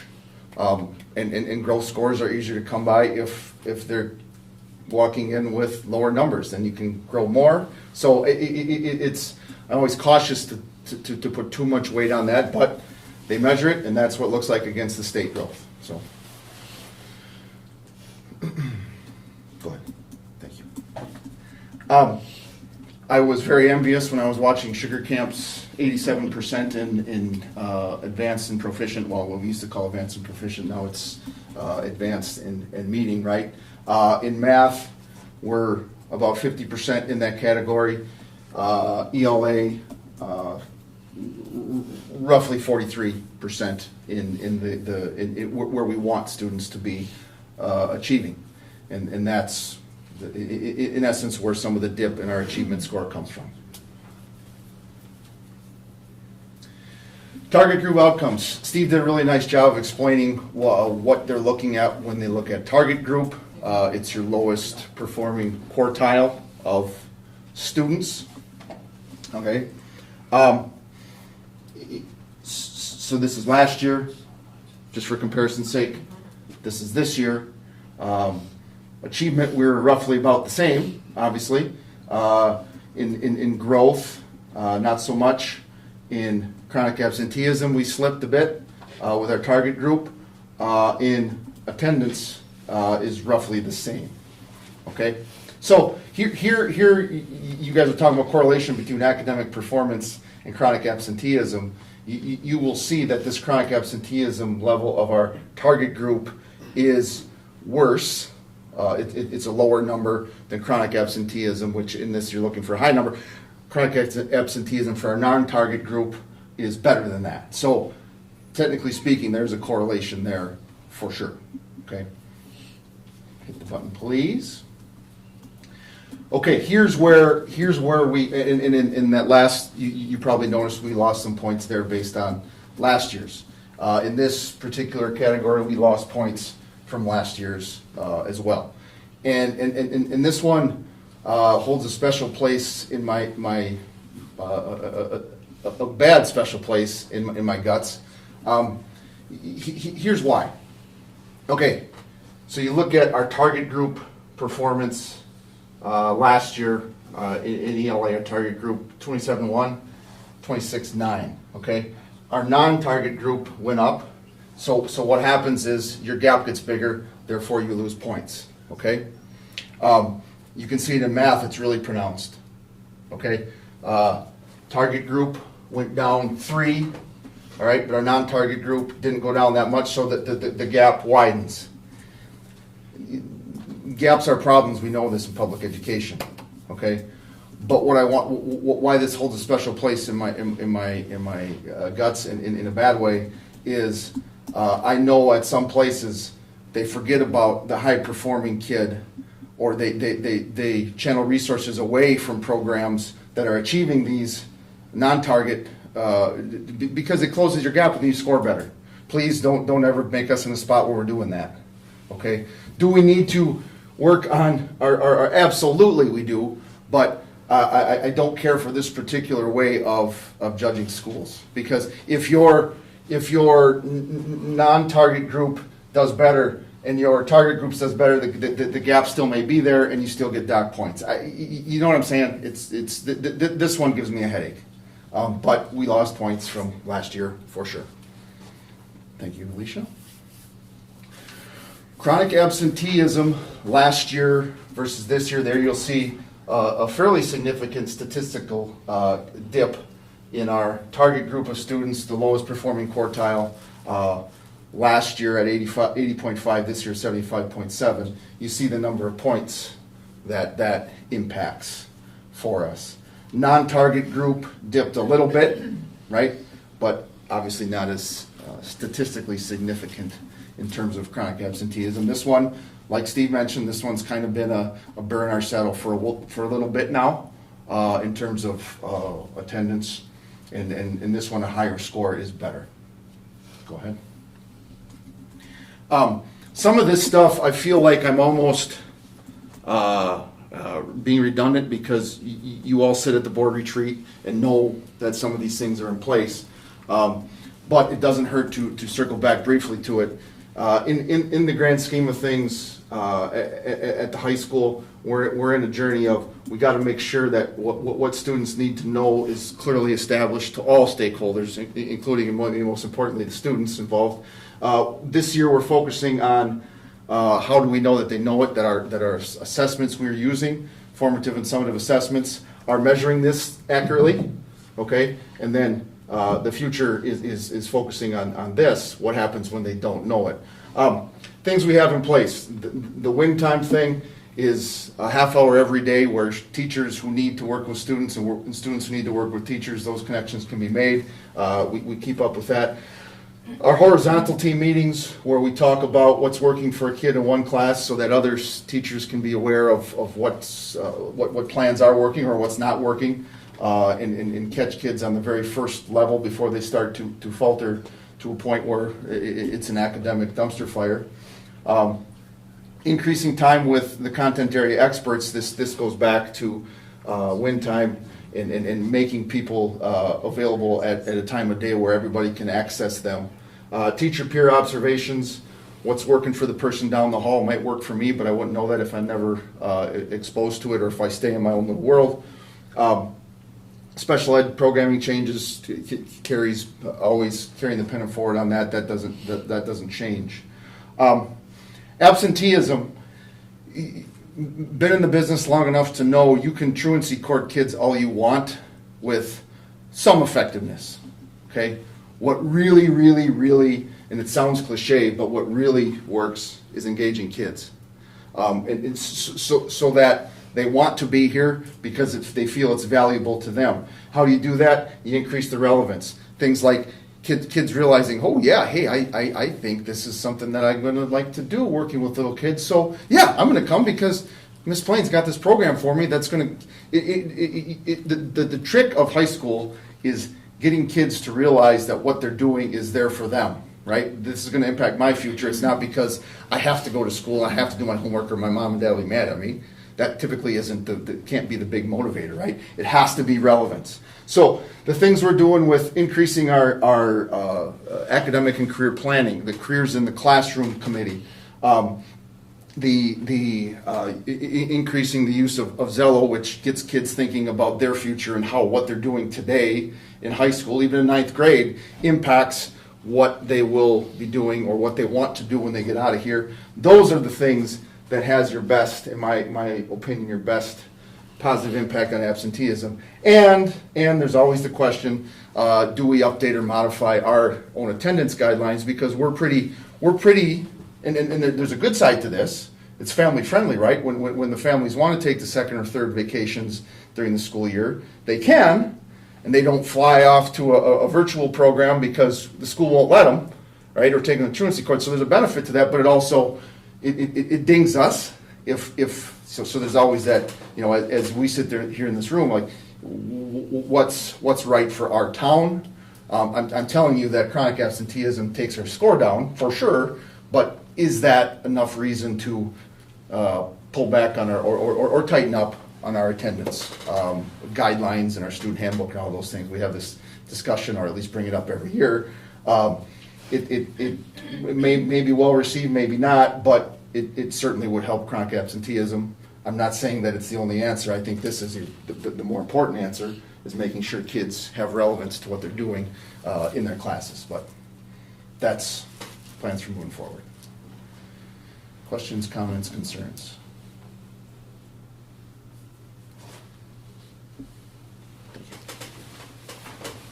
Thanks, Justin. Mm-hmm. Okay, best for last, because this is all good stuff. So I just provided you a little bit of an overview where we're at for our percentage of students with disabilities. 17.6%, which is down from last year. We were about 18.5%, which is a good thing. So that means, like as Steve alluded to before, we're meeting students where they're at instead of automatically just saying the student doesn't fit into this A, B, or C. We're providing students with interventions and providing them with things because they haven't learned those things yet. State average is about 14%, and ideally you'd like to see a district at about 10% for students identified in special education. So making progress in that area.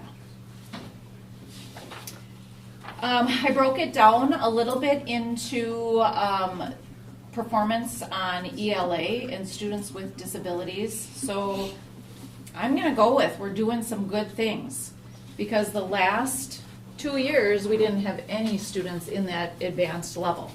So whether they changed the cutoffs or what, I'm going with them. The things that we're supposed to be doing. And all of our numbers shifted in the right direction too. So we have less kids in this developing area and more kids in the meeting and approaching. So doing some things that are working for students.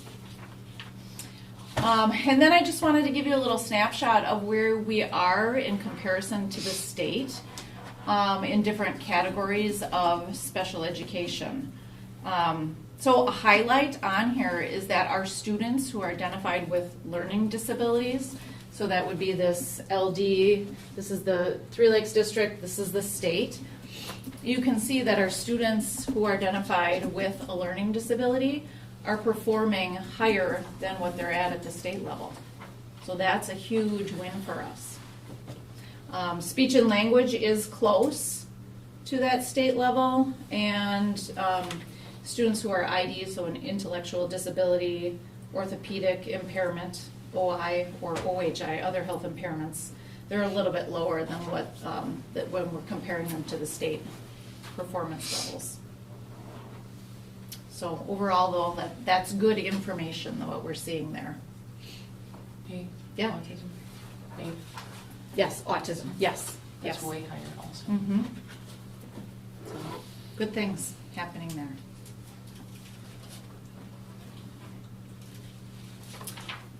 This is math.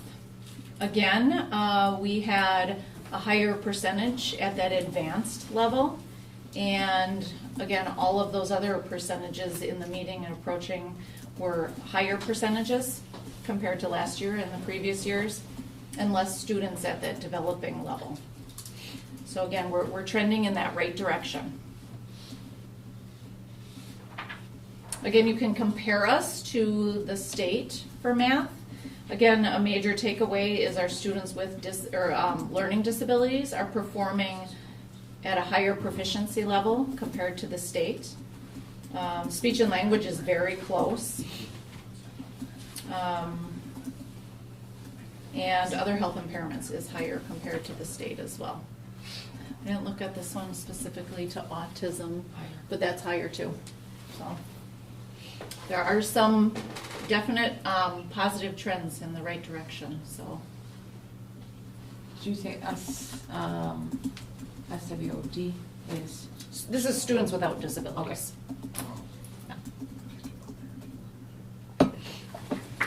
So moving forward, we're going to celebrate the growth because we are doing things and we're heading in the right direction. Not that that means our work is done, because there's always more things to do. But we have created collaboration among all staff. In working with CISA, we're providing training and professional development for both regular ed and special ed, and they're working together on identifying those standards and learning targets, and then we're integrating those into IEPs. So we're looking at where students are currently and then where they should be. So we know that gap that's there, and we know what we have to do to close that gap. I also worked with the principals this year to create collaboration time for special ed teachers and paraprofessionals during the day, so they can get together and collaborate on students or problem solve different situations, which has been really beneficial. I think everybody has really appreciated that time, so it's just given us an extra time to collaborate and problem solve, which has been really helpful. And then moving forward, a big focus is expanding those systems and responses as the students are in the elementary and moving on up to the secondary level. What does that look like? How do we meet their needs and respond to their needs by providing more interventions? And what does that look like for those students? So we continue to move in the right direction and close the gaps all the way up. And I think that's all I had to share. Any questions specific to me? See, I told you it was going to be good.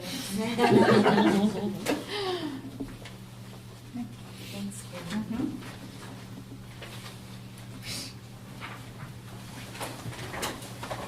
So is there any other follow-up questions that the board may have?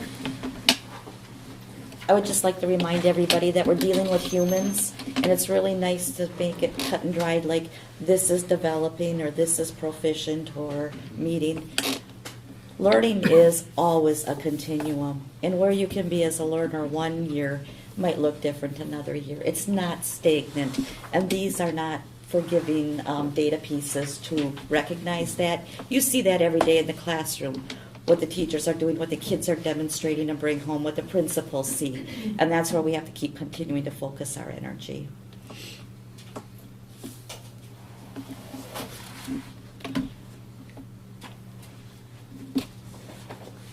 Any other questions, follow-up? Okay, hearing none, we will move on to the school safety report. Justin's up. Very good. I provided you with a paper copy of the summary of our most recent safety drill, which in that particular case, October the 24th, the district engaged in a safety drill to work on active intruder sort of protocol, focusing on the two phases of our standard response program, the hold and the lockdown phase. The details of the drill, both at here in the Three Lakes building and at Sugar Camp, are in your in that paper copy I gave to you. To summarize, the drills went really well. We found great compliance with our protocol in terms of the hold phase, and when the hold phase gets moved into the lockdown phase. I fully appreciate the help provided by Oneida County and Three Lakes Police in running the drill and helping to orchestrate it and make sure that we were checking the correct boxes as far as having those protocols filled in the way that we responded to those, that the staff and students responded. Our findings in the Sugar Camp building, we had 113 students, 19 staff members in attendance and participating. 100% of the building doors leading to occupied rooms were secured. No responses to door knocks, unlocked doors, and all exterior doors were locked. And we know, unfortunately, through all the different data sets out there on school shootings and active intruders, that a locked door is one of your best answers in terms of keeping kids and the humans in the building safe. The drill findings for our Three Lakes building, 376 students and 67 staff members were in attendance and participated in the drill. 100% of the building doors leading to occupied rooms were closed and locked during the drill. No responses to any door knocks, unlocked doors, and all exterior doors were locked. So overall, it checked out pretty good in terms of the performance or the way that we went through the protocols of the drills in the two buildings. Past the initial, or past this one drill that we did in the end of October, kind of exciting as far as getting things moving forward in a positive way in the future, updating plans. We have a number of our school administrators signed up for the DPI is nice, thankfully, I think through. DOJ, sorry. What did I say? DPI.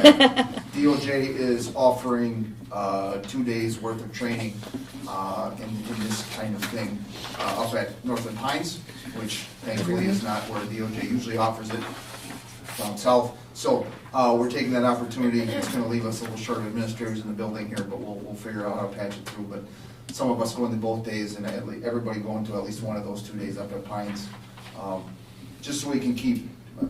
Obviously, with the news lately, it's another reminder of there's no overdoing it in this sort of thing. So this is the basics. This is the presentation to the board of we have to do this to show you that we're keeping on it, but we're doing way more than just this 1 day of drills. Questions about the report, and then we do have to get signatures at some point. Yeah, we started. Got it already. Are the response times, are they consistent with other years? Yeah, yes. I would say that potentially a minute or two off on the one here in Three Lakes, but maybe a minute shorter, if I remember correctly, from last year at Sugar Camp. And the way, it's response times. When I think response times, it would be how quickly we get law enforcement here. But but you're talking about how quickly we got through the whole thing, or yeah, correct. It was consistent. Or I think one of the schools was maybe 1 minute longer, one was 1 minute shorter. But that's a human response. So what Yeah. happens in the drill is not the amount of time it takes for the staff member to lock down the students in the area. It's the amount of time it takes all of us to walk around the building and Knock test on all the doors, doors. check, So yeah. really, within seconds, the school is completely locked down. It's the assessment that takes the 6 to 8 minutes to get through the school, and because it's knocking doors, testing, talking to them to see if we can get a response. I would say that probably within, well, you're there, so you could certainly add to it, but I would say within 10 to 15 seconds, we're already at the first door. After the lockdown gets called, Yes. we're already at the first door checking to make sure that we can't see kids, we can't see humans, that no one's coming to the door. The door's locked, lights are out, all the things that locked Bless down. you. So, yeah, that good point, Alicia, the time you see there is the amount of time it takes for us to check every room in the building. And with a pretty good crew of folks helping out to do that, which is helpful, because at the end of the day, we preserve academic time while we're still doing drills to keep safe. And this report, we have to have it submitted by January 1st, which is right around the corner. So we've got our new maps. Just to mention, we had the critical response mapping done this year. So we're really on top of that. We have the drill that's been done. We are trying to expand ourselves and grow with this. Justin and I just talked again yesterday. I'd like to have a meeting where we come together with law enforcement and, you know, all the parties. We're thinking maybe it would make sense at this point to have our training on the 25th and 26th of February, and then to come together and say, okay, this is what we've really seen. Because how can you ever really be prepared? But we want to know in our minds, a peace of mind, that we've done everything that we can do, so. And we had the discussion during the drill phase is how can we expand those drills, whether it's using the Yes. fire drill as an opportunity to continue the conversation. We know this week how important this reminder is, but then extending drills to become more complex so that we add additional layers and we go immediately into an emergency situation versus a hold first, and adding some dynamic to the drilling to get. But the important thing is continuing to have the conversation. Even though we don't like having the conversation, we have to. That it's more than just a one time per Right. year, yes. And doing it 2 times, like having the discussion twice a year, which is mandated by the state, is not enough. When you do the drills, do you guys hit the actual alarm, or is it just a PA announcement and they don't, It's an announcement. but you don't hit the manual automated alarm or pull it? Is there any reason we don't do that? We're in the process of programming. We're not gonna do physical pull buttons or anything like that, but there's a code in on the phones. Okay, so We're halfway through that right now. Okay. So we are moving in that direction. Okay. Part of it is the framework and the structure already in the building that has to be improved in order to get an automated response.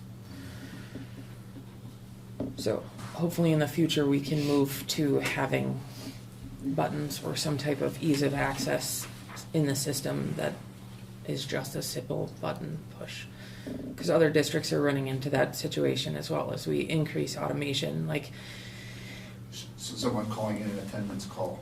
correct. We have concerns with those Yeah. manual calls, because if that person manning that station isn't available, what is the delay and what does that cost Yes. in a real emergency? And who has access to make that call is really important, because if we have a single point of failure in each area or building, that's a problem. Work in progress. Right.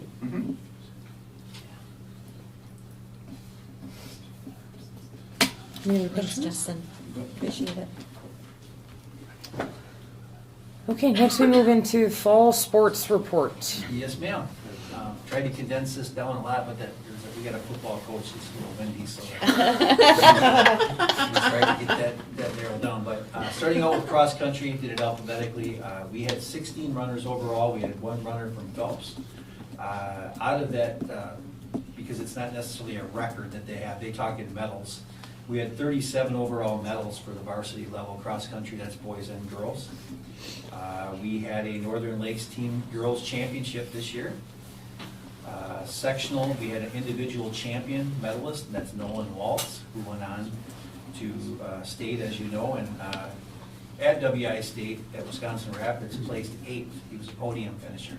That's pretty impressive, very impressive. So being as he's a younger guy, imagine what that could be next year and the year after. We had all conference this year for our runners. Ethan Patricius was a first team runner. Obviously Nolan Waltz was a first team, and then we had 4 girls this year because our girls team's pretty strong. Riley Glenben was first team, Sophia Nafslinger was first team, Abby Raditz, and Erica Stauffer all first teamers. So very, very good season. Young, too. Congratulations to our coaches, Young. because they're top notch as well. Lori and they do a great job with those guys. There's no days off. Those guys are on it all the time, so congratulations to that group. Football. This was, there was some magic involved this year. If you looked at the sidelines versus the other sidelines, we had 16 kids overall, nobody from Phelps.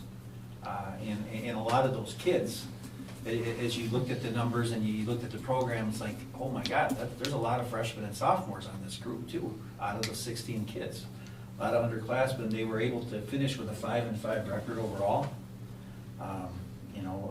Their student athletes represented the high school very well. Many of the games that we played, we were playing against teams with roster sizes, as I said, double, triple to ours. The boys always gave it their all. Many of those players never left the field. When you got 16 people, you got to play everybody, and everybody's got to get involved. So that was a very good showing there. There was great adaptability and resilience the whole season. It was just, at the varsity level, having inexperienced folks, I think 5-5 record is pretty awesome. After the game versus Leon Wabino, traditionally one of the most heated rivalries, our team received a sportsmanship commendation from the officiating crew that worked that night. So that doesn't happen every day either. I've seen that maybe once or twice in all the years I've been doing that. All conference wise, Easton Lurvy was an honorable mention as a freshman quarterback. Owen Leapshire, sophomore, got second team all conference. Zach Weaver, sophomore, second team kicker. Sawyer Zeus, junior, was a first team offense and first team defense. Carter Flannery, senior, first team unanimous offense.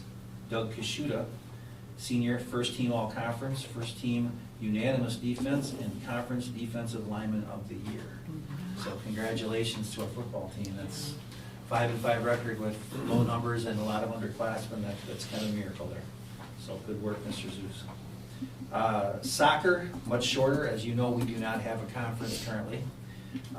We had 16 players overall and 1 from Phelps. Soccer team had a 6-6-4 overall record. They lost in the first game of the regional, but played well throughout the year. Just a little bit of note in that area, Brad and I have been talking. Brad has a very strong interest in trying to get involved with a conference in our area. CWC is one of the areas that we did reach out to. If you look at the scheduling for soccer, it's all over the place because the only school in our conference that's just starting soccer is Crandon. You have to go a long way sometimes to find games and trying to find them that similar talents and stuff. So we do our best there, but we are looking into that and we'll definitely get back to you if we get some answers. There's a process to that. It has to be approved by the conference, the boards, all of that, but I'm hoping that we can get involved in that. Is that Central Wisconsin? Central Wisconsin Conference, yep. That's, the Marywood's the other option that I see. GNC, I don't think that's a good idea. But definitely would like to do something just so those kids are getting recognized a little more. We have something, some cohesion from year to year rather than just shooting from the hip trying to find as many as we can. Last but not least, volleyball. We had a ton of players this year. I think a lot has to do with the fact that we have some very good coaches in that area, and I think they're drawing kids in. We had 25 players overall. The overall record for volleyball was 13-26, but we have a lot of underclassmen playing, and we came around, we ended up finishing conference 8-4. So there was a lot of improvement over the season.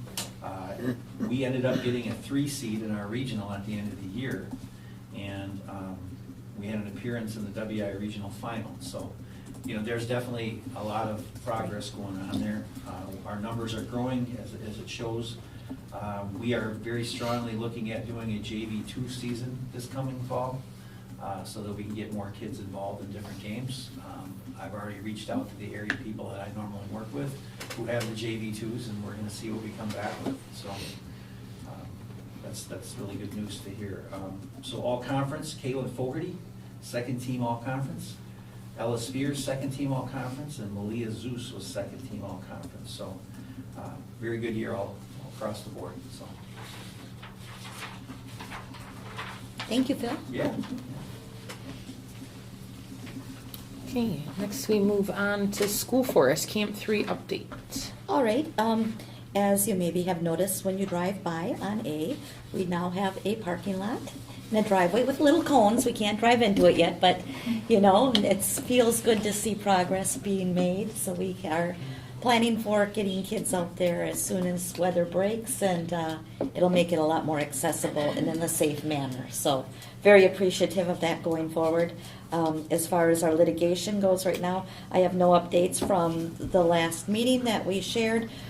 We have countered with our language that was proposed to us by the plaintiffs, and I had a brief conversation with Ron about a week or so ago and said we're sticking by what we had shared, what the board had discussed, so we're in a wait and see to see what they want to do. So that's kind of the status of where we are at this point. In regards to the progress and what's left, basically it's just getting the culvert in Okay. at the entrance, and then other than that, it's just simply some restoration, topsoil and seeding and stuff around the edges. Excellent. So they're really very minor. Wonderful. And you found some boulders, you said. Or I heard, I don't know if you told me that, We but I could- heard that there were Yeah, boulders. we could definitely do some landscaping if we wanted to. So, some not very small ones. All right, thank you for the update. Next, we'll move to review and discuss the WASB resolutions for the 2025 Delegate Assembly. Alicia and I discussed this in advance, and we thought we would like to try a different approach instead of reading through them word for word. There aren't as many, but where we have a board meeting on the 15th of January, and you now have it in front of you, we thought it would make sense that you have the opportunity to look at it, read it closely, and then bring it back to the 15th meeting to discuss, certain points that you may want to. Does that sound like a good plan to you all, or is there anything at this current time that sticks out in your mind? I'll say I was pleasantly surprised with the streamlining from a few years ago to where it's at now. Right, Josh? I think you had like 68 or something that first year you went. Yeah, I made it through like 6. And they're much more in line with what we're asking for the state to consider. So I was pleasantly surprised when those did come out. Yeah, as a comparison, reading through them, I mean, much more reasonable, much more logical, much fewer, more probably. I would guess they're leaning on importance versus. I would agree. I would agree with that. Quality over quantity. Yeah. But I guess my only concern, and I don't know if it's something that you want to look into or think about over the next month before bringing it forward, is just I mean, I understand the concern, but and where they're going a little bit, but a little bit of concern with them trying to start this 3K push. I mean, how early are we going to start taking kids from their parents? 3K, So- I'll share with you, not from the WASB perspective, but from around us. I don't feel that's being driven by the districts individually, unless it's south of here. We have always asked and advocated for 4K students being seen as full 1.0 FTA bodies, because we need to fund that. 3K, not sure about that. That did actually surprise me a little bit when I saw that one. I think some of it is at a level at the metropolitan areas I to suspect. get children out of their homes, right? Like, Mhm. we don't run into those issues up in Yep. these areas, but I think there's a real need in some of the larger areas to have a healthy environment for kids to go to. And I get, I get daycare is an issue. I get, Right. working parents, and I trust me, I get all of that, but just, I don't know, something to be cautious on in my mind, I guess. Okay, so then we will revisit in January. Do we want to ask now if there's interest in going through, as we previously did, each resolution, or how that process You mean looks for next? next? Yeah. For the next meeting, what would be your preference? Would you like us to look at each one individually, or do you want to bring the ones forward that you want to discuss further? I can be inclined either way.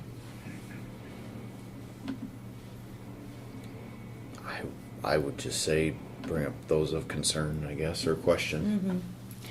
That was part of what we discussed, is that in the delegation, in the vote, really I need to know what the majority of the board wants of my role at the convention, right? Because that's the purpose, is for me to vote the majority of the board in the delegation. So, promote contacting, like, if you have concerns about a specific resolution, I'm happy to entertain those conversations in between time to hear your thoughts as well. Well, and if they want to know what the majority of the board is, I mean, is it something where we almost need to go through every one and just give you our vote one way or another, approve or disapprove on each one, but then we could maybe discuss anything that would be in further objection or concern? That's fine, if we have a thorough understanding of it prior to walking in here. Can just hit the topic and go from there. Okay.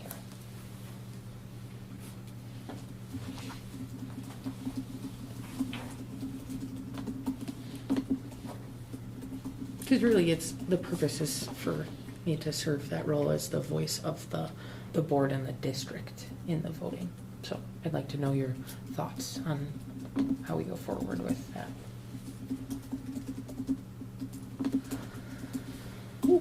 Any other questions on that? Okay. Jen, you get to go first. District-related positive happenings. No, I know. I can always count on you to have something. How about they go first and I'll fill in when I forget. All right, positive happenings. I got one, recently, like end of last week, student council leaders who are in my office every morning to start the day out with announcements and such, were concerned, they were worried, they were a little bit down on, gee, we're not gonna be able to have, they've got this thing going where if we hit 400 items donated in the food pantry donation, then on Friday afternoon, they're gonna, instead of classes on Friday afternoon, they're gonna go in the auditorium and watch a Christmas movie. And they're a little bit worried because last week there was only like 100 items, and like today things came in by the pallets. Like we're gonna be able to watch movies, so it was just kind of cool. And I kept telling me it'll probably all work out. Like, don't worry about it. And today it was a constant. Mrs. Ellis was constantly letting people in with huge bins full of goodies that would just come in. So it's a heartwarming thing to see that. Yeah, the community when things like that get put out there, our community's a great place to be. So the kids will get to watch their Christmas vacation movies. Very Speaking of student council, is there a movement on them being in attendance here for the board meetings? Yeah, absolutely. We want them here, yeah, so we've got to kind of remind them of that stick. Do we want one? Do we want two? We have 3 presidents. What's your pleasure? It's interesting. Yeah. I think we would let you all work that out. Okay. You don't want one, because then they might feel isolated or concerned about speaking. Like, they come They in won't packs. come in, they won't Yes. come in one. If you mandate one, two will show. Maybe we invite the leadership, the presidents, assuming that somebody's gonna have something going, they won't be able to make it, we'll get a couple. Yeah. I know where one of them lives. Yeah, right. You can bring it along. I think it would just be good to have, so they have an understanding and we can get their opinions on some things as well. Might get them down a pathway into politics. Or not. Or If we what don't- they don't wanna do, right? Yeah, that's also beneficial.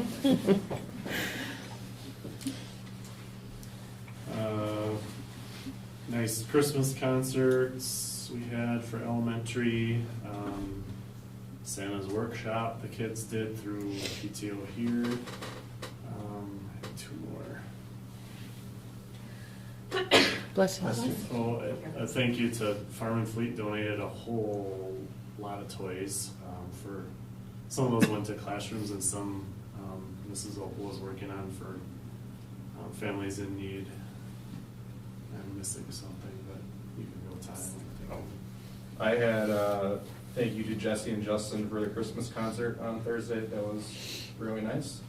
SCO and Santa's Workshop, and then also Sleigh Ride, and then thank you for Pete Shaw for being Santa again.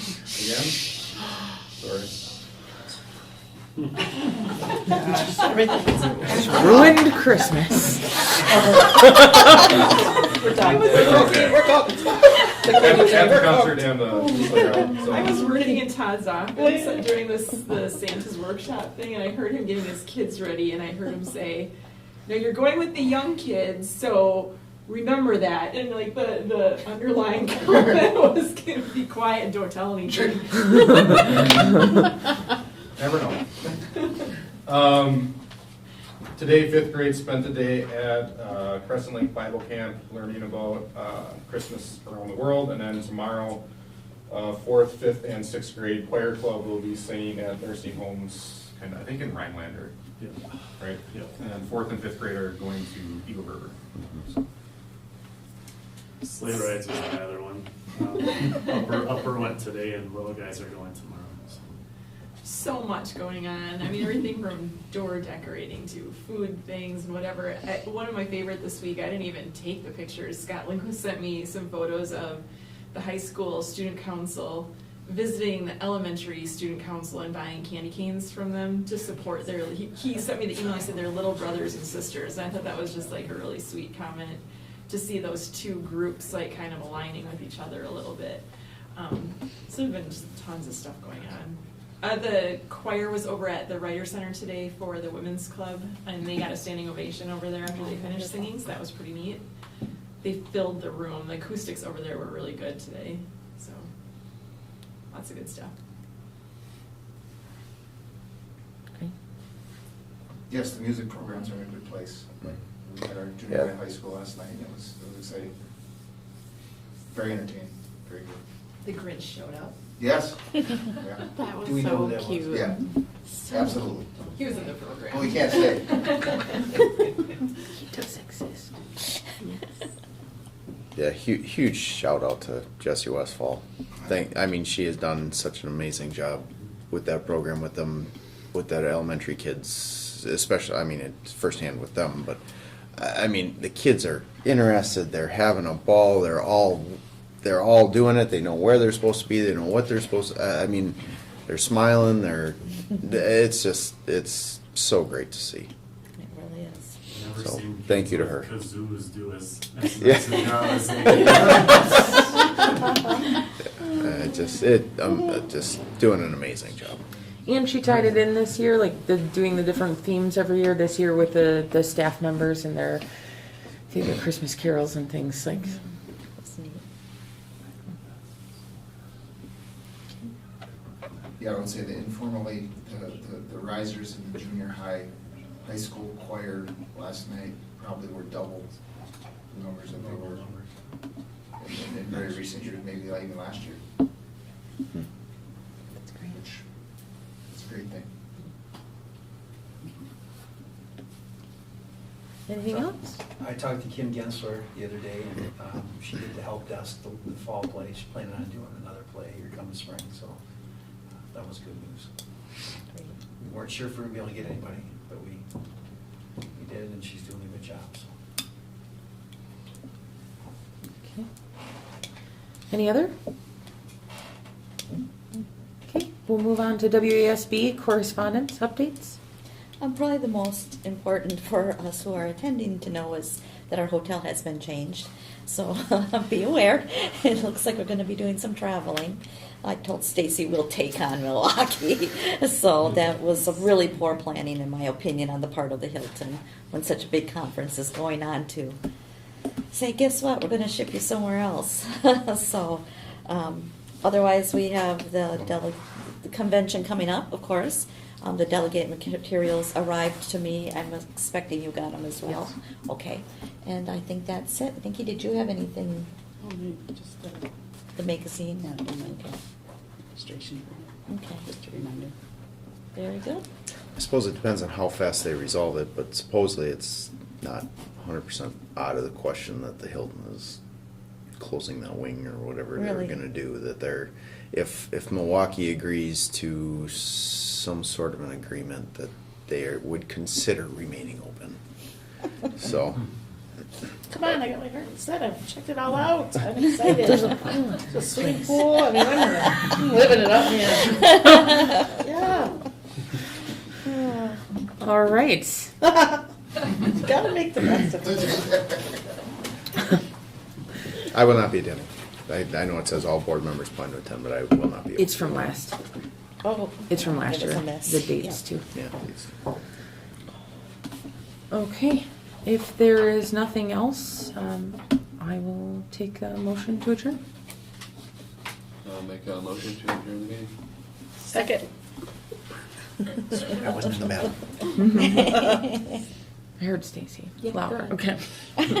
All right. We have a motion by Mitch, second by Stacy. All those in favor of the motion signify by stating aye. Aye. Aye. Opposed? None heard. Motion carries. Meeting is adjourned.